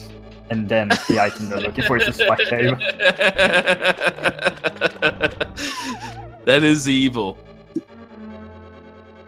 That's what this game does to you sometimes, I'm sorry. Where are you going, Jamie? Oh, that's where we're doing. Okay, we're just checking the scenery here. We're checking the interior, the design. Sadly, since both players are just checking these locations we've already seen, and we're just waiting patiently for both of them to be done with what they're doing right now and proceed to the next part of the run. Jamie sure's about to get some bad news. Here he goes. Realizes the item that he is searching for is not in here. So now the question is, where does jmeasher end up going from here? Does he head over to Swamp, or does he check, or not Swamp, does he check go into Mire or check Spike Cave? He's going into Misery Mire. Now, that's kind of understandable. 3 versus 1. That's what we've been waiting for. Someone to make this trip into Mire, the green pennant location. Will it have what we're looking for?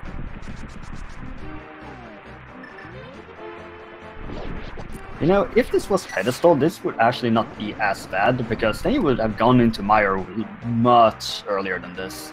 Absolutely, you would have made the playing the Mire a whole lot sooner, knowing that you'd have to do the dungeon, but not knowing what we're gonna get. Welcome to Pendant Misery Mire. 2 items, plus the green pendant to make 3. It's gonna be interesting to see for how long he's gonna delay the vanilla big key chest. Yeah, the question is, if he gets one of the items for progression, does he leave here, not checking the other? Ooh, that is a tough call.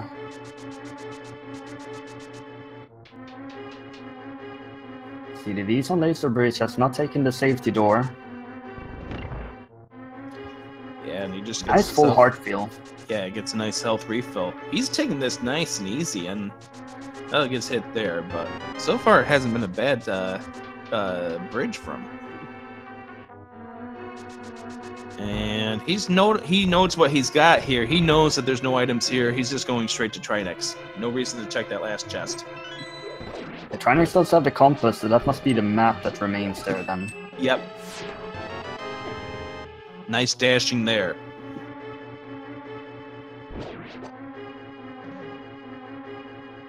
Go get the confirmation that he's gonna, bring up the menu there and swap to the hammer? Yeah, that's much better. Yeah, that's not what he wanted, but he might as well ride with it at this point. Collect his thoughts. And one thing both runners forgot to do is that because they had the butter sword, the heads are going to be killed in 3 hits, so no reason to keep the item up on your Y-Men item. Yeah, because you cannot open your menu when there are explosions on the screen. Nothing found in Misery Mire just yet. On the compass and a bunch of keys. Check. There's a red rupee, so one of the 2 items dead. And Trinex is down for SeedyV. Will he make this trip now into Spike Cave? We know if Misery Mire comes up dead, then the answer is Spike Cave.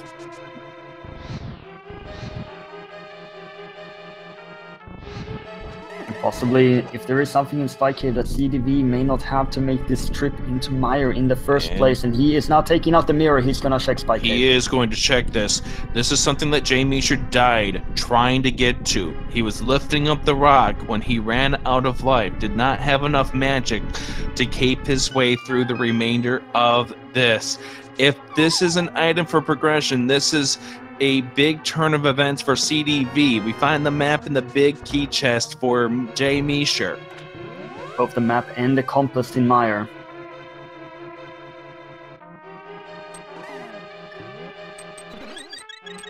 So we're gonna find out from SeedyV first what we missed inside Spike Cave. Is this something important? It is a hook shot. It is huge. And now it's back into swamp immediately, because now you can clear this dungeon and... No, he's checking Hookshot Cave first. Oh, yes, there's still Hookshot Cave. This is good forward thinking. This is good forward thinking, realizing that that is still an item location that could have what I'm looking for. jmeasher died trying to get to that hookshot earlier. Bug catching net, it is not inside Mire, but the green pendant, he's not going for the green pendant. Oh dear, skipping that green pendant, that could still be the bow, but this is still going to give him the hook shot. Yes, so this is now nuts. If SeedyV finds the bow first, this is the death that caused the come from behind victory here for SeedyV. SeedyV leaving behind the flute and Thieves Town, doing the first 4 check, allowing jmeasher to get the Cane of Samaria, but the death here in Spike Cave. jmeasher falls down when he's trying to get over to Spike Cave. Yeah, this is nerves at this point. And let's see what we find. Is the bow and hookshot cave. There's the red rupee. Oh! There is the bow! 1 hour and 29:33. SeedyV, the first of these runners into. Oh, go mode. That is a huge death on jmeasher about maybe 45 minutes ago. And SeedyV heading straight to Eastern to finish that off. Eastern, finish it off. Swamp, finish it off. Back into Ice Palace, have your rematch. Oh, good, jmeasher. You're gonna get the bow this time, the hookshot this time, and then you're sword slashing it because you could have had that 45 minutes ago. Oh, wow. He's going into Swamp first. Uh-oh. Oh, well, here's the thing. You know, this is not a big deal, because remember, we've already cleared out the first front side of this. He's just heading straight to the back. The time that he spends checking those 2 chests that are out of the way is insignificant, especially if Silver's turned out to be in one of them.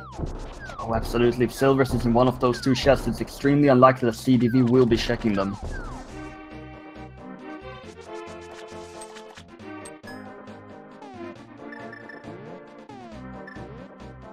Well, now we have ourselves a really close race ahead of us. jmeasher at some point must go back up into Hookshot Cave and pick up the bow, but good lord. That was good presence of mind there by SeedyV, realizing that there's 3 chests there behind the hookshot, inside the hookshot cave, checking those first. Bow in hand. We do know that the 3 items were already found here in Eastern, so we're not going to see anything new coming out of the Armist Knights. Are going to drop the compass. Yeah, and the Palace of Darkness was bow locked, and the bow was the go mode item, so goodbye Palace of Darkness. And that also means that SeedyV can go and just go straight to Cold Stare and Ice Palace. Doesn't have to worry about those chests on the right-hand side, because he ended up failing the hookshot room bomb jump, and that would have been a place where he was going to have to check if he didn't find the progression or the bow.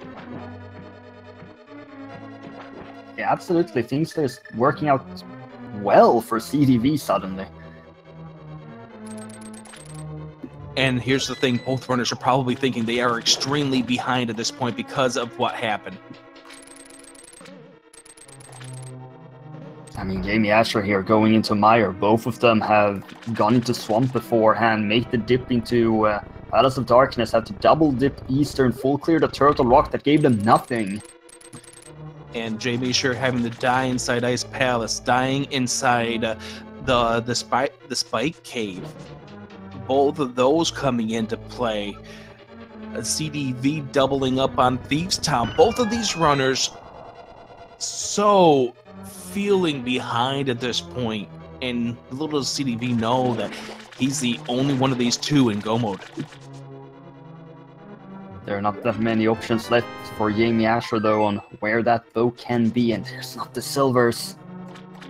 Yeah, so this did not work out here. SeedyV going right straight to Cold Stare now inside the Ice Palace. Knows he doesn't have to check anything else in here. Compass turns out to be in the waterfall chest, and these are going to be checks that SeedyV without silvers will likely check. So there's going to be no difference between these 2 if there turn out to be silvers in one of those 2 spots here, either at Argus or at that waterfall chest. This is one of these races that could come down to a left-right side Ganon's Tower. jmeasher's not in go mode, but he's going to be out of options again once he gets done with this Swamp Palace.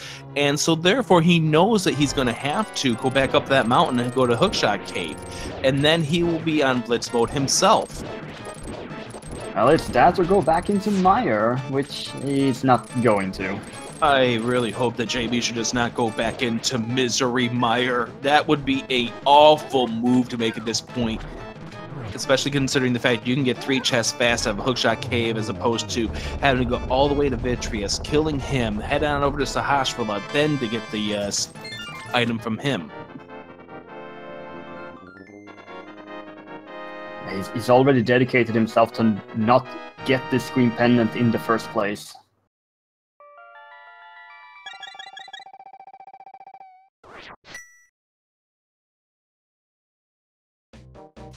So he looks like what jmeasher's going to do. I have no clue what jmeasher's about to do here. I was gonna say ice, and then wait, Pyramid Fairy, but then no, Pyramid Fairy is not in logic. Yeah, he doesn't have the Pyramid Fairy. Is he chaining along? I have no idea what he's up to here. I must admit, I was gonna say, does he think he have the bow? But no, he doesn't. Oh, hasn't he checked Pyramid, Catfish, or something?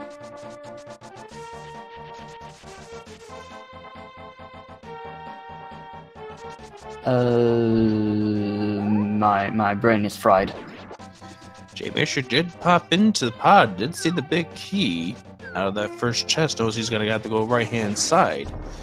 And so gets nothing there. He never did catfish. Oh wow. Yeah, that must be the only conclusion. So this is just now. This is going to give SeedyV a little chance to pull ahead. Yeah, absolutely, because he is already in go mode.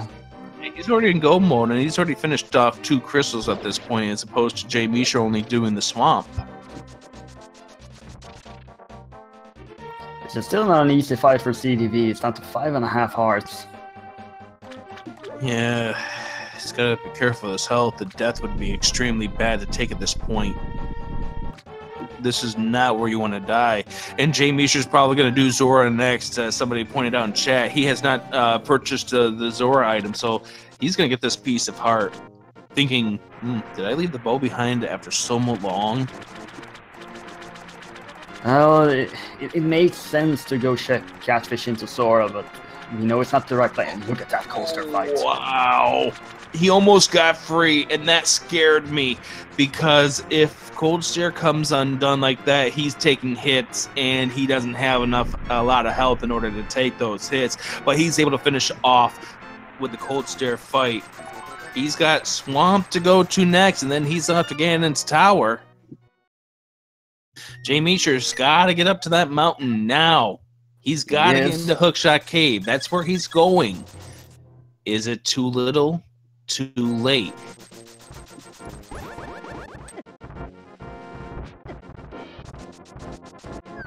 Well, time will tell.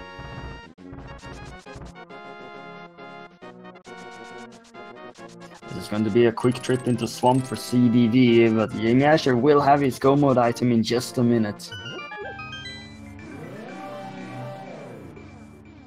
I already know the question we're going to ask SeedyV during the post-race interview.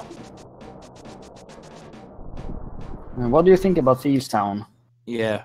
What did you think about your chances to win after finding the flute and hookshot, finding the flute inside Thieves Town after leaving there the first time around? And we could tell by the sword slashes he was not happy about finding that there. But jmeasher about to go into go mode.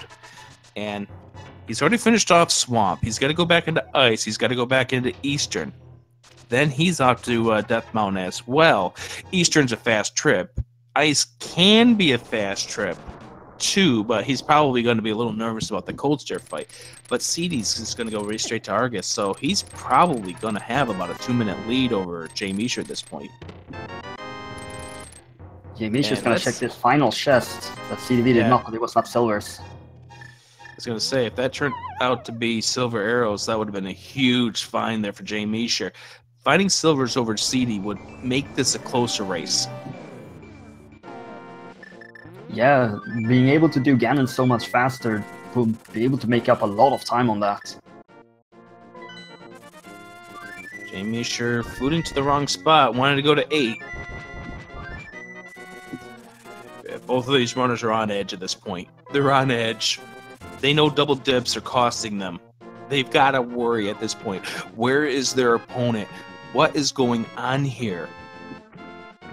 There's been so many interesting routing decisions for both our players. In the end, neither player has, in general, been able to route this seed very well, but this is the situation that we have in front of us right now.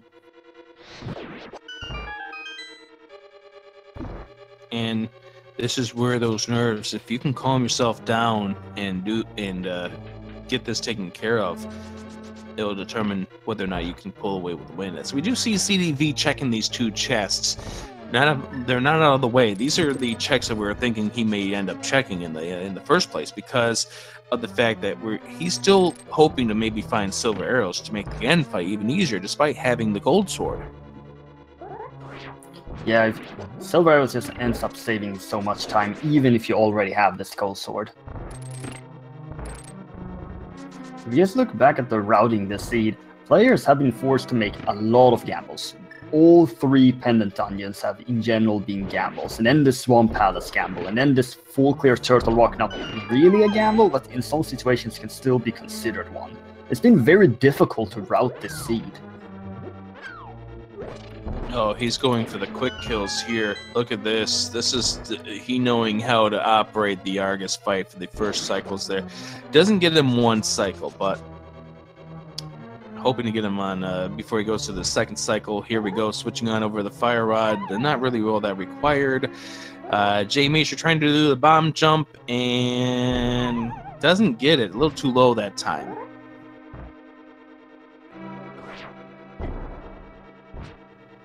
Tried to cancel out and protect himself before he got hit. jmeasher's nerves are getting to him at this point with the bomb jumps. SeedyV ends up picking up the final crystal. That is 7 for SeedyV. He's going to be heading over to Ganon's Tower. Marjovic, we're going to play a game, aren't we? Yes, this little game here where that big key in Ganon's Tower could be. One of 22 possible locations, but it must be at one. Where could it be? So take your guesses in chat, and as you do that, if you're a subscriber to one of the Speed Gaming channels and or have donated a total of 250 bits and you're the first to guess right, you'll be entering the leaderboard. No special prizes for it, but it's just all just for fun. I'm going to go ahead and pick number 16 for my guess for this one. What do you think, Marjorie? Death to Bob. Death to Bob, you say. Okay. Yep, yes, kill Bob. So jmeasher about ready to go to Cold Stare here. This is the rematch of the fight from earlier. SeedyV about ready to go into Ganon's Tower. So probably about a 3-minute difference between these two runners. Actually, now that I more think about it. This is not enough for a left-right side gamble at this time. This is SeedyV's race to lose at this point.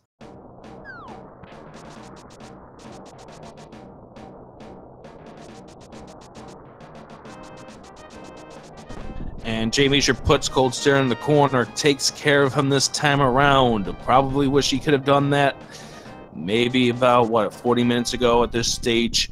And now jmeasher got to go to Eastern, then he'll be off to Ganon's Tower as well. SeedyV will be entering the tower.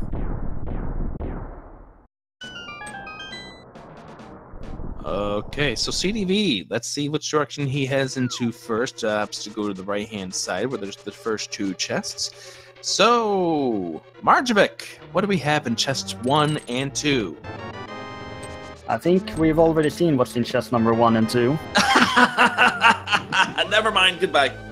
Thank you guys for playing along. If you guessed chest number 1, what do they win, Marjovic?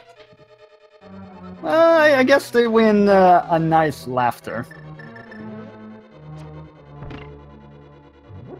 Dillbucks, thank you very much for the number 1 guess. Well, we'll try to do this again a little bit later on. And, well, there goes the right hand and left side gamble. jmeasher going through Eastern, SeedyV climbing the tower. This basically confirms that silver arrows are on Ganon's Tower. They're on the first floor. On the torch? That wouldn't surprise me if they're on the torch.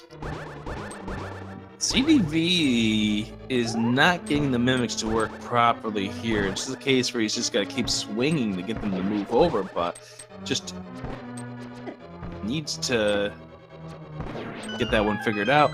jmeasher's having some issues with the staff hostess.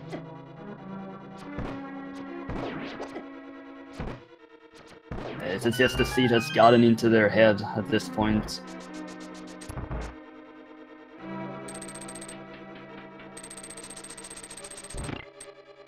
It's been a very tough seed for our players to route and be able to execute. Yeah. For jmeasher, it was the death inside Spike Cave there where the hook shot turned out to be the lead you to the bow. For SeedyV, the noping out of Thieves Town after getting the first 4 chests was the star of the issue, and if SeedyV ended up not, if that flute turned out, and rather if that Can of Samaria turned out to be more important, if there was something major in Turtle Rock, that would have given jmeasher the advantage in this race, but it turned out that the Can of Samaria really was the last step in the chain. There's also out that King of Samaria just didn't help them at all. Meyer didn't have anything. Turtle Rock didn't have anything. Right, in that case, that is why that the King of Samaria really was the last step in the chain. Yeah, it's just that Spike Cave is a bit of a tricky item location to check. Yeah, you need to have the health. You need to have the ability to get through there. Now, this seed gave him an early bottle, but you're not always going to get up there with a bottle in hand. And that is sadly true. jmeasher has its 7th and final crystal and will be heading into Ganon's tower. Yeah. And you've got to think in jmeasher's case, he knows he's behind because of everything that happened in this seed. Going through Mire, that was unnecessary. Not getting up to the hookshot cave, dying where the hookshot turned out to be. All of those added up. He's got to know that he's behind at this stage. SeedyV is thinking the exact same thing and having to double dip Ice and Swamp. And Thieves Town, of course. So just a reminder of the stakes as SeedyV is making his way up to the tower here. The winner of this match, they improved to 5-1. They get to qualify. They get their seat in the 128-person brackets that will take place once we're done with the 7-round Swiss tournament. The loser, they drop to 4-2.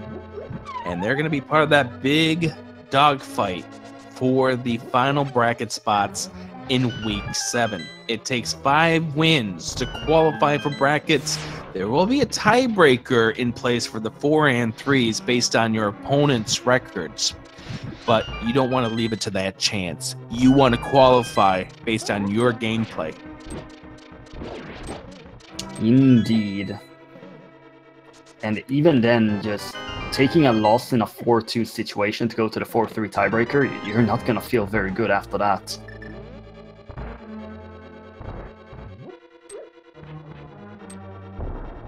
We do still see SeedyV checking a few more item locations here, trying to find the silver arrows.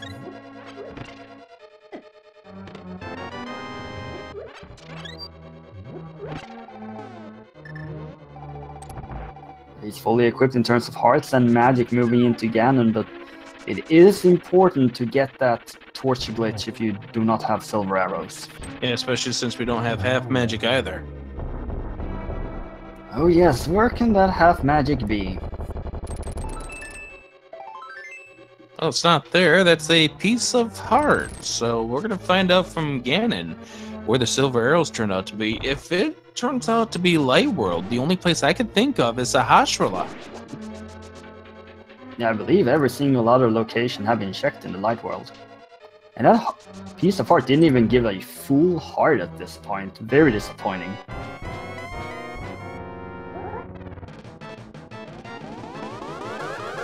If it's Dark World, it's likely Pyramid Fairy. Yeah, Pyramid Fairy. I think everything else has been checked out as well. This has been almost a 100% seed, apart from Palace of Darkness. Yeah, 5 items in there. That's a strong candidate for what it could be as well. And of course, you could skip 20 item locations for the big key in Ganon's Tower, and then also the big chest. So SeedyV, done with Aga 2, we'll be heading on to the fight against Ganon next. 12 sword slashes per cycle, then 12 spins in cycle number 4 in round 4.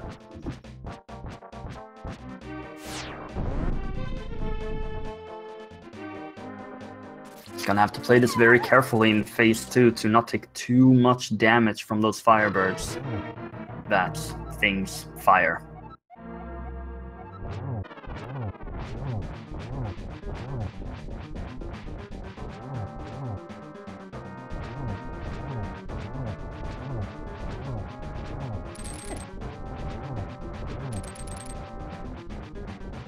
He has enough hits in and will be able to proceed through to phase 3. Yeah, pretty easy to get through these first 2 cycles. Just pretty much just watch out and make sure you don't hug him or hug his bats. And just wait him to finish teleporting. So, Ganon, where did you hide those silvers again? Let's go ahead and find out as soon as he gets done warping for us, teleporting. Alright, it turns out that they are in his tower, so yeah, down in the basement, first floor. That's not a big surprise at all, considering how early the big key was. One thing we gotta just watch here is to see if CD can pull off the Silverless Ganon without much problems, because you gotta remember at this stage, you're an hour 50 in, you ended up double-upping on a dungeon here. You've got to worry that your opponent's right here facing Ganon too, so the nerves could come into play in regards to this fight. You may make a mistake, an input mistake. So far, he's executing this very well. Yeah, he's being extremely patient, which is good to see. At the beginning of the fight, I worried about it, but right now he seems to be calming down and just getting into the rhythm. Oh, nice there. He's got a setup for a triple. Triples are extremely difficult to get. Yeah, he got the triple right there. That's awesome. Hold it off right there. It's a very fine timing to get that triple in. Gets him over here in the corner. That is it. And SeedyV comes from behind to win his 5th race, and he will be joining in the 128 players in brackets with his win over jmeasher. Get your GGs out. And as he finishes with an official speed racing time of 1 hour 51 minutes 50 seconds, he has already joined us here for a post-game interview. Good game, well played. I'll take one of the two at least. Good afternoon, gentlemen. I stand before you humbled and frankly in shock that I won this, quite honestly. So, let me talk to you first of all about a couple of the things in this and then we'll reveal to you the reason why you ended up pulling out this victory. First of all, what went through your mind? Found out that you had to go back into Thieves Town for the flute. I thought I lost, honestly. I don't know what happened on the other side of the coin, but I figured if JME dove all the way through Thieves Town, this was an auto loss. Honestly, that's why I'm honestly in shock right now. I was not thrilled, to say the least, to answer your question. Okay, so let's reveal this right now. jmeasher early on went into Spike Cave. He didn't have full magic. He went in, pulled up the cape expired trying to lift the rock, he died. Oh my, I see, that's, Spike Cave was real awkward. I thought about going in there a lot sooner than I ended up doing, but I thought I was kind of cutting it close and I didn't have the flute at the time to get a magic potion. Spike Cave was really, I felt really awkward. I wasn't confident that I could do it, and yikes. So I assume that he didn't go back in there for quite some time then. Yeah, he didn't go back in until well after you were in go mode. And it was just unfortunate at that point. And then he took that, went into Swamp, which really wasn't a big loss. It's just he delayed his return to the Hookshot Cave. But pretty much 2 deaths in this seed cost jmeasher this win. That first one there happening at the Spike Cave, dying, lifting the rock. Once again, that hook shot would have been a big piece of the puzzle. And then he died to cold stare. Oh my, wow. Okay, well, that nullifies my ice double dip right there. That was questionable. I felt like everything I did was wrong. I mean, I don't feel I played that horribly, but my routing just did not match up well with the seed whatsoever, and that's why I thought that this was going to come across. I was going to be 4-2 for sure, but I feel for JME. That's a tough way to go on that one. Let's talk about this Ganon fight. You pulled off a triple cycle. Well done with that, especially with the nerves. How nervous were you at that Ganon fight? Honestly, I thought I had lost, so I really wasn't that nervous at the time. I'm very confident in my silver list. That's why I didn't, go. Obviously that Ganon Big Key was pretty hype. That was the perfect first room, but I wasn't that nervous because honestly, I thought this was already concluded, frankly. I had no problem doing silverless. I missed that triple was actually crucial because I missed getting 2 on that first cycle, so that triple evened it out. So I was very happy that I was able to pull that off. Were you watching the room to see if he had finished? No, I never watched the room. I have no control over what my opponent does, so I don't let that affect me one way or the other. Good way of putting about it. So, Marjavec, do you have anything you want to add? Well, jmeasher did also unfortunately take that death in Turtle Rock and also make the dip into Mystery Mire, which only gave a bug net. There is a lot of things for both of you that didn't quite go so well. Is for future races for you, this Pendant Thieves Town, is this something that you are more likely to full clear? I mean, I'll think about it. I don't really regret it, quite honestly. There was just so much on the table, and got 2 out of the 4. And I don't know. It's one of those darned if you do, darned if you don't type of things. Honestly, it's I don't think it's necessarily correct to let this one particular instance affect your decision one way or the other. It's just it's a gamble one way or the other, I guess. Prior outcomes can't lead to future outcomes. Prior performances, that is. jmeasher finishing off with the Ganon fight, about ready to finish things off. 5 minutes behind SeedyV. Get your GGs out here as, it was just a seed where deaths came into play, and there were a couple of critical deaths in there, and that, in the end, that led to SeedyV going to 5-1. So one more question before we get jmeasher into here. SeedyV, you are now qualified for brackets. First of all, going into this tournament, did you have any idea that you would make the 128 crew? And the second part of the question, how excited are you to make it into brackets? I wasn't really sure. I thought I could be, top 128 of the field. My goal was 5-2, expectation 4-3.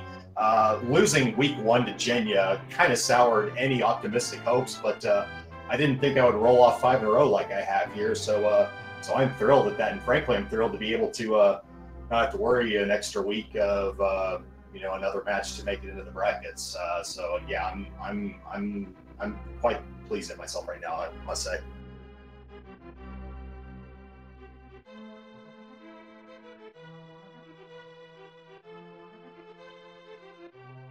jmeasher did finish with an official speed racing time of 1 hour, 56 minutes, 34 seconds. GG's.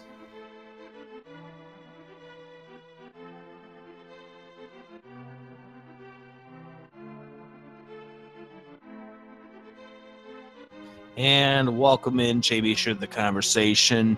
Your thoughts on the seed? That was eventful. Really bizarre opening. Yeah, that's right. Both of your thoughts about the 10-minute butter. That was the craziest Kakariko I think I've ever seen. Yeah, that was quite a thing, and with an early magic bat to boot. the giant quest chain bait for 20 rupees. Yeah, that was interesting, finding the mushroom at the magic bat. Yeah, just a little bit backwards from normal, but no, GG CD. I'm not sure what happened on your end. I'll definitely go back and watch the VOD later, but I had some stuff happen. I've been made aware, evidently, and my heart goes out to you. Dying in Spike Cave, like apparently you did. That really sucks, man. And GG's on seeing this all the way through. Yeah, just, I was not sure if I was going to be able to make it the first time, just because I didn't have much magic, and I wasn't too upset about it at the time, just because I was like, well, it's technically out of logic. I don't have very much health. And then finding hookshot there later was just... Yeah. I was going to ask you what went through your mind when you saw that was the hookshot after you exhausted all your other options. I was convinced I was losing this race by like 15 plus minutes at that point. Because, that was theoretically available if you had a little bit more magic than I did as soon as you went up to Death Mountain. Or as soon as you got the mitts. And now I'm blanking on where those were. Mitts were Spiral Cave. That's right. So yeah, the hookshot was technically available to you from the first trip up there. So yeah. So little did you both know, you both ended up going into the Palace of Darkness, getting the big key out of there in the first chest, which said, "Nope, that's it. We're done here." You both ended up checking Swamp without the hookshot, and that ended up adding some time. Both of you double-dipped Ice Palace.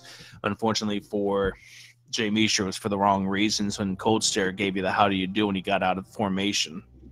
Yeah, I think that was the beginning of the end. I definitely felt tilted after that. Just a really stupid death with Butter Sword. I think missing the opening spin to get them in the corner really just messed with my head. Yeah, that opening whiff ended up really setting you back as far as that Cold Stare fight was concerned, and it was just hard to recover from that point, especially once he gets out of the corner and going into that fight with 2.5 parts. Just it wasn't a great start.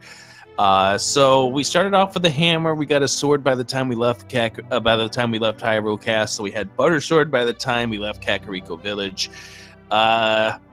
One other thing that ended up happening with SeedyV is that he had to double dip Thieves Town.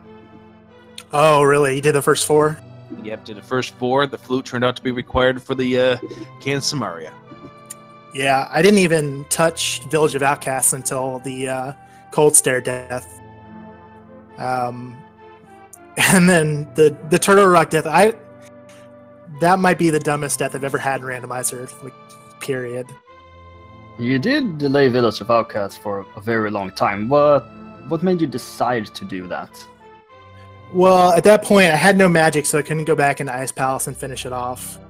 And there wasn't really any other dungeon available to me at that point in time. And it was just, since I had the mitts also, I knew that I could do Village of Outcasts, Thieves Town, and then do all the South Dark World stuff. So it was just the highest item density for me. And I was like, well, I've already gotten all the items in Ice Palace, so I'm not going to worry about that until I'm in Go mode.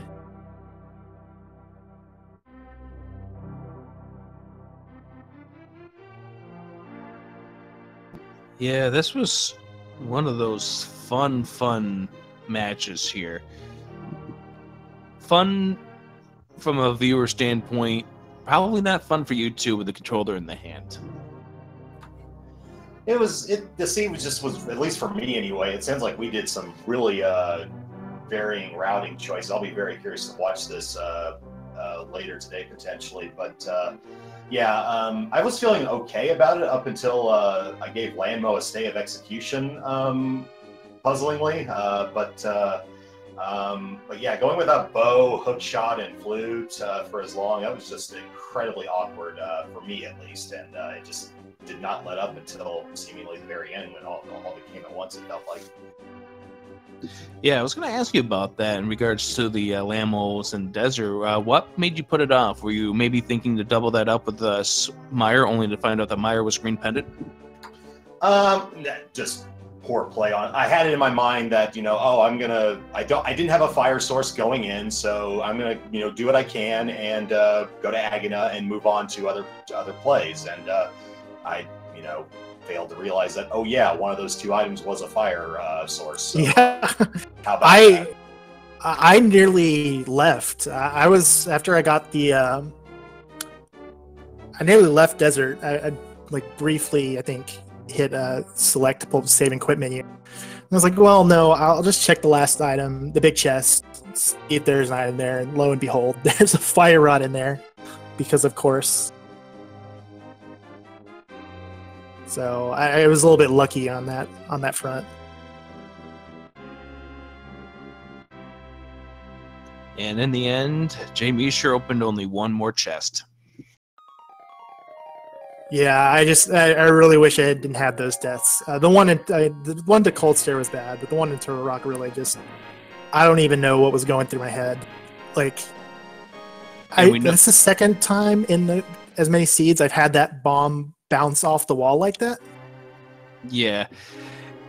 Yeah, I'd seen that happen in the past. I think it has to do with how you lift up the jar in front of it in regards to when you're lifting up the bomb, some kind of hit mechanics. I can't really spell it out technically. I'm not proficient in that, but I've heard stories about that in the past.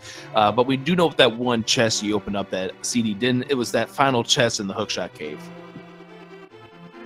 Okay. That's funny.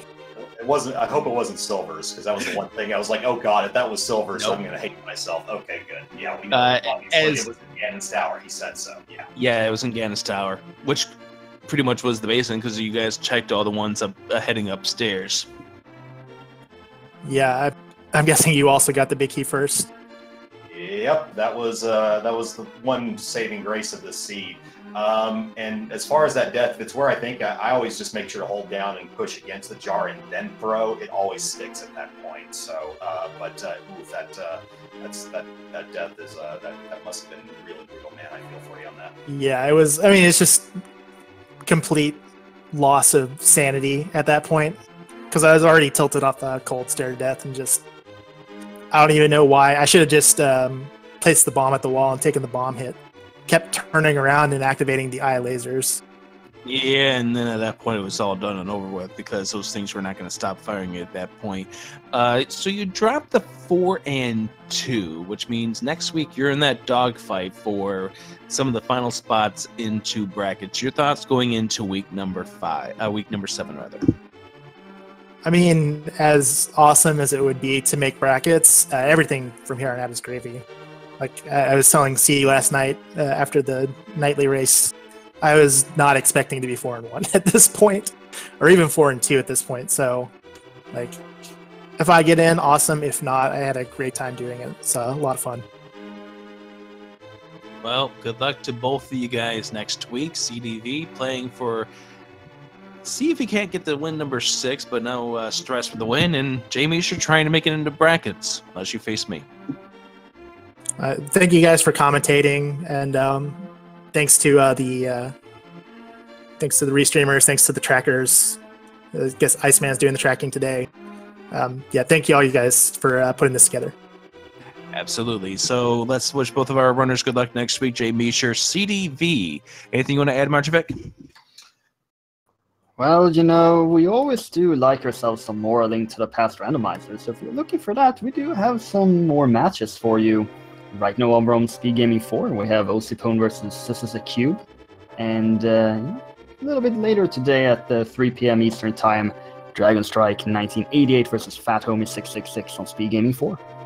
But I do also want to plug a couple of things we got coming up here on Speed Gaming 1 a little bit later on. Stay tuned. Coming up in 40 minutes from now, it is the winner takes all Ultimate Finals of the Metroid Fusion Tournament. We had the first of the finals last week. Turned out to be a bracket reset, as the person in the losing bracket ended up winning the match. So we have a bracket reset. Ultimate Finals clock East on Speed Gaming 1. Then a little bit later on, we have Waffle versus Christos Owen in No Major Glitches. That's at 4 o'clock Eastern. 6 o'clock, we have Well, we've done these interactive bit races in the past, but we've got a new twist on the interactive bit races. We're going Super Mario World. Dodecahedron Grand Pooh Bear coming up 6 o'clock Eastern here on Speed Gaming 1. Ooh, that sounds really hype, and you can follow all of this by following all of our Twitch channels at Speed Gaming 1 through 6 and ALTTP Randomizer 1 through 4.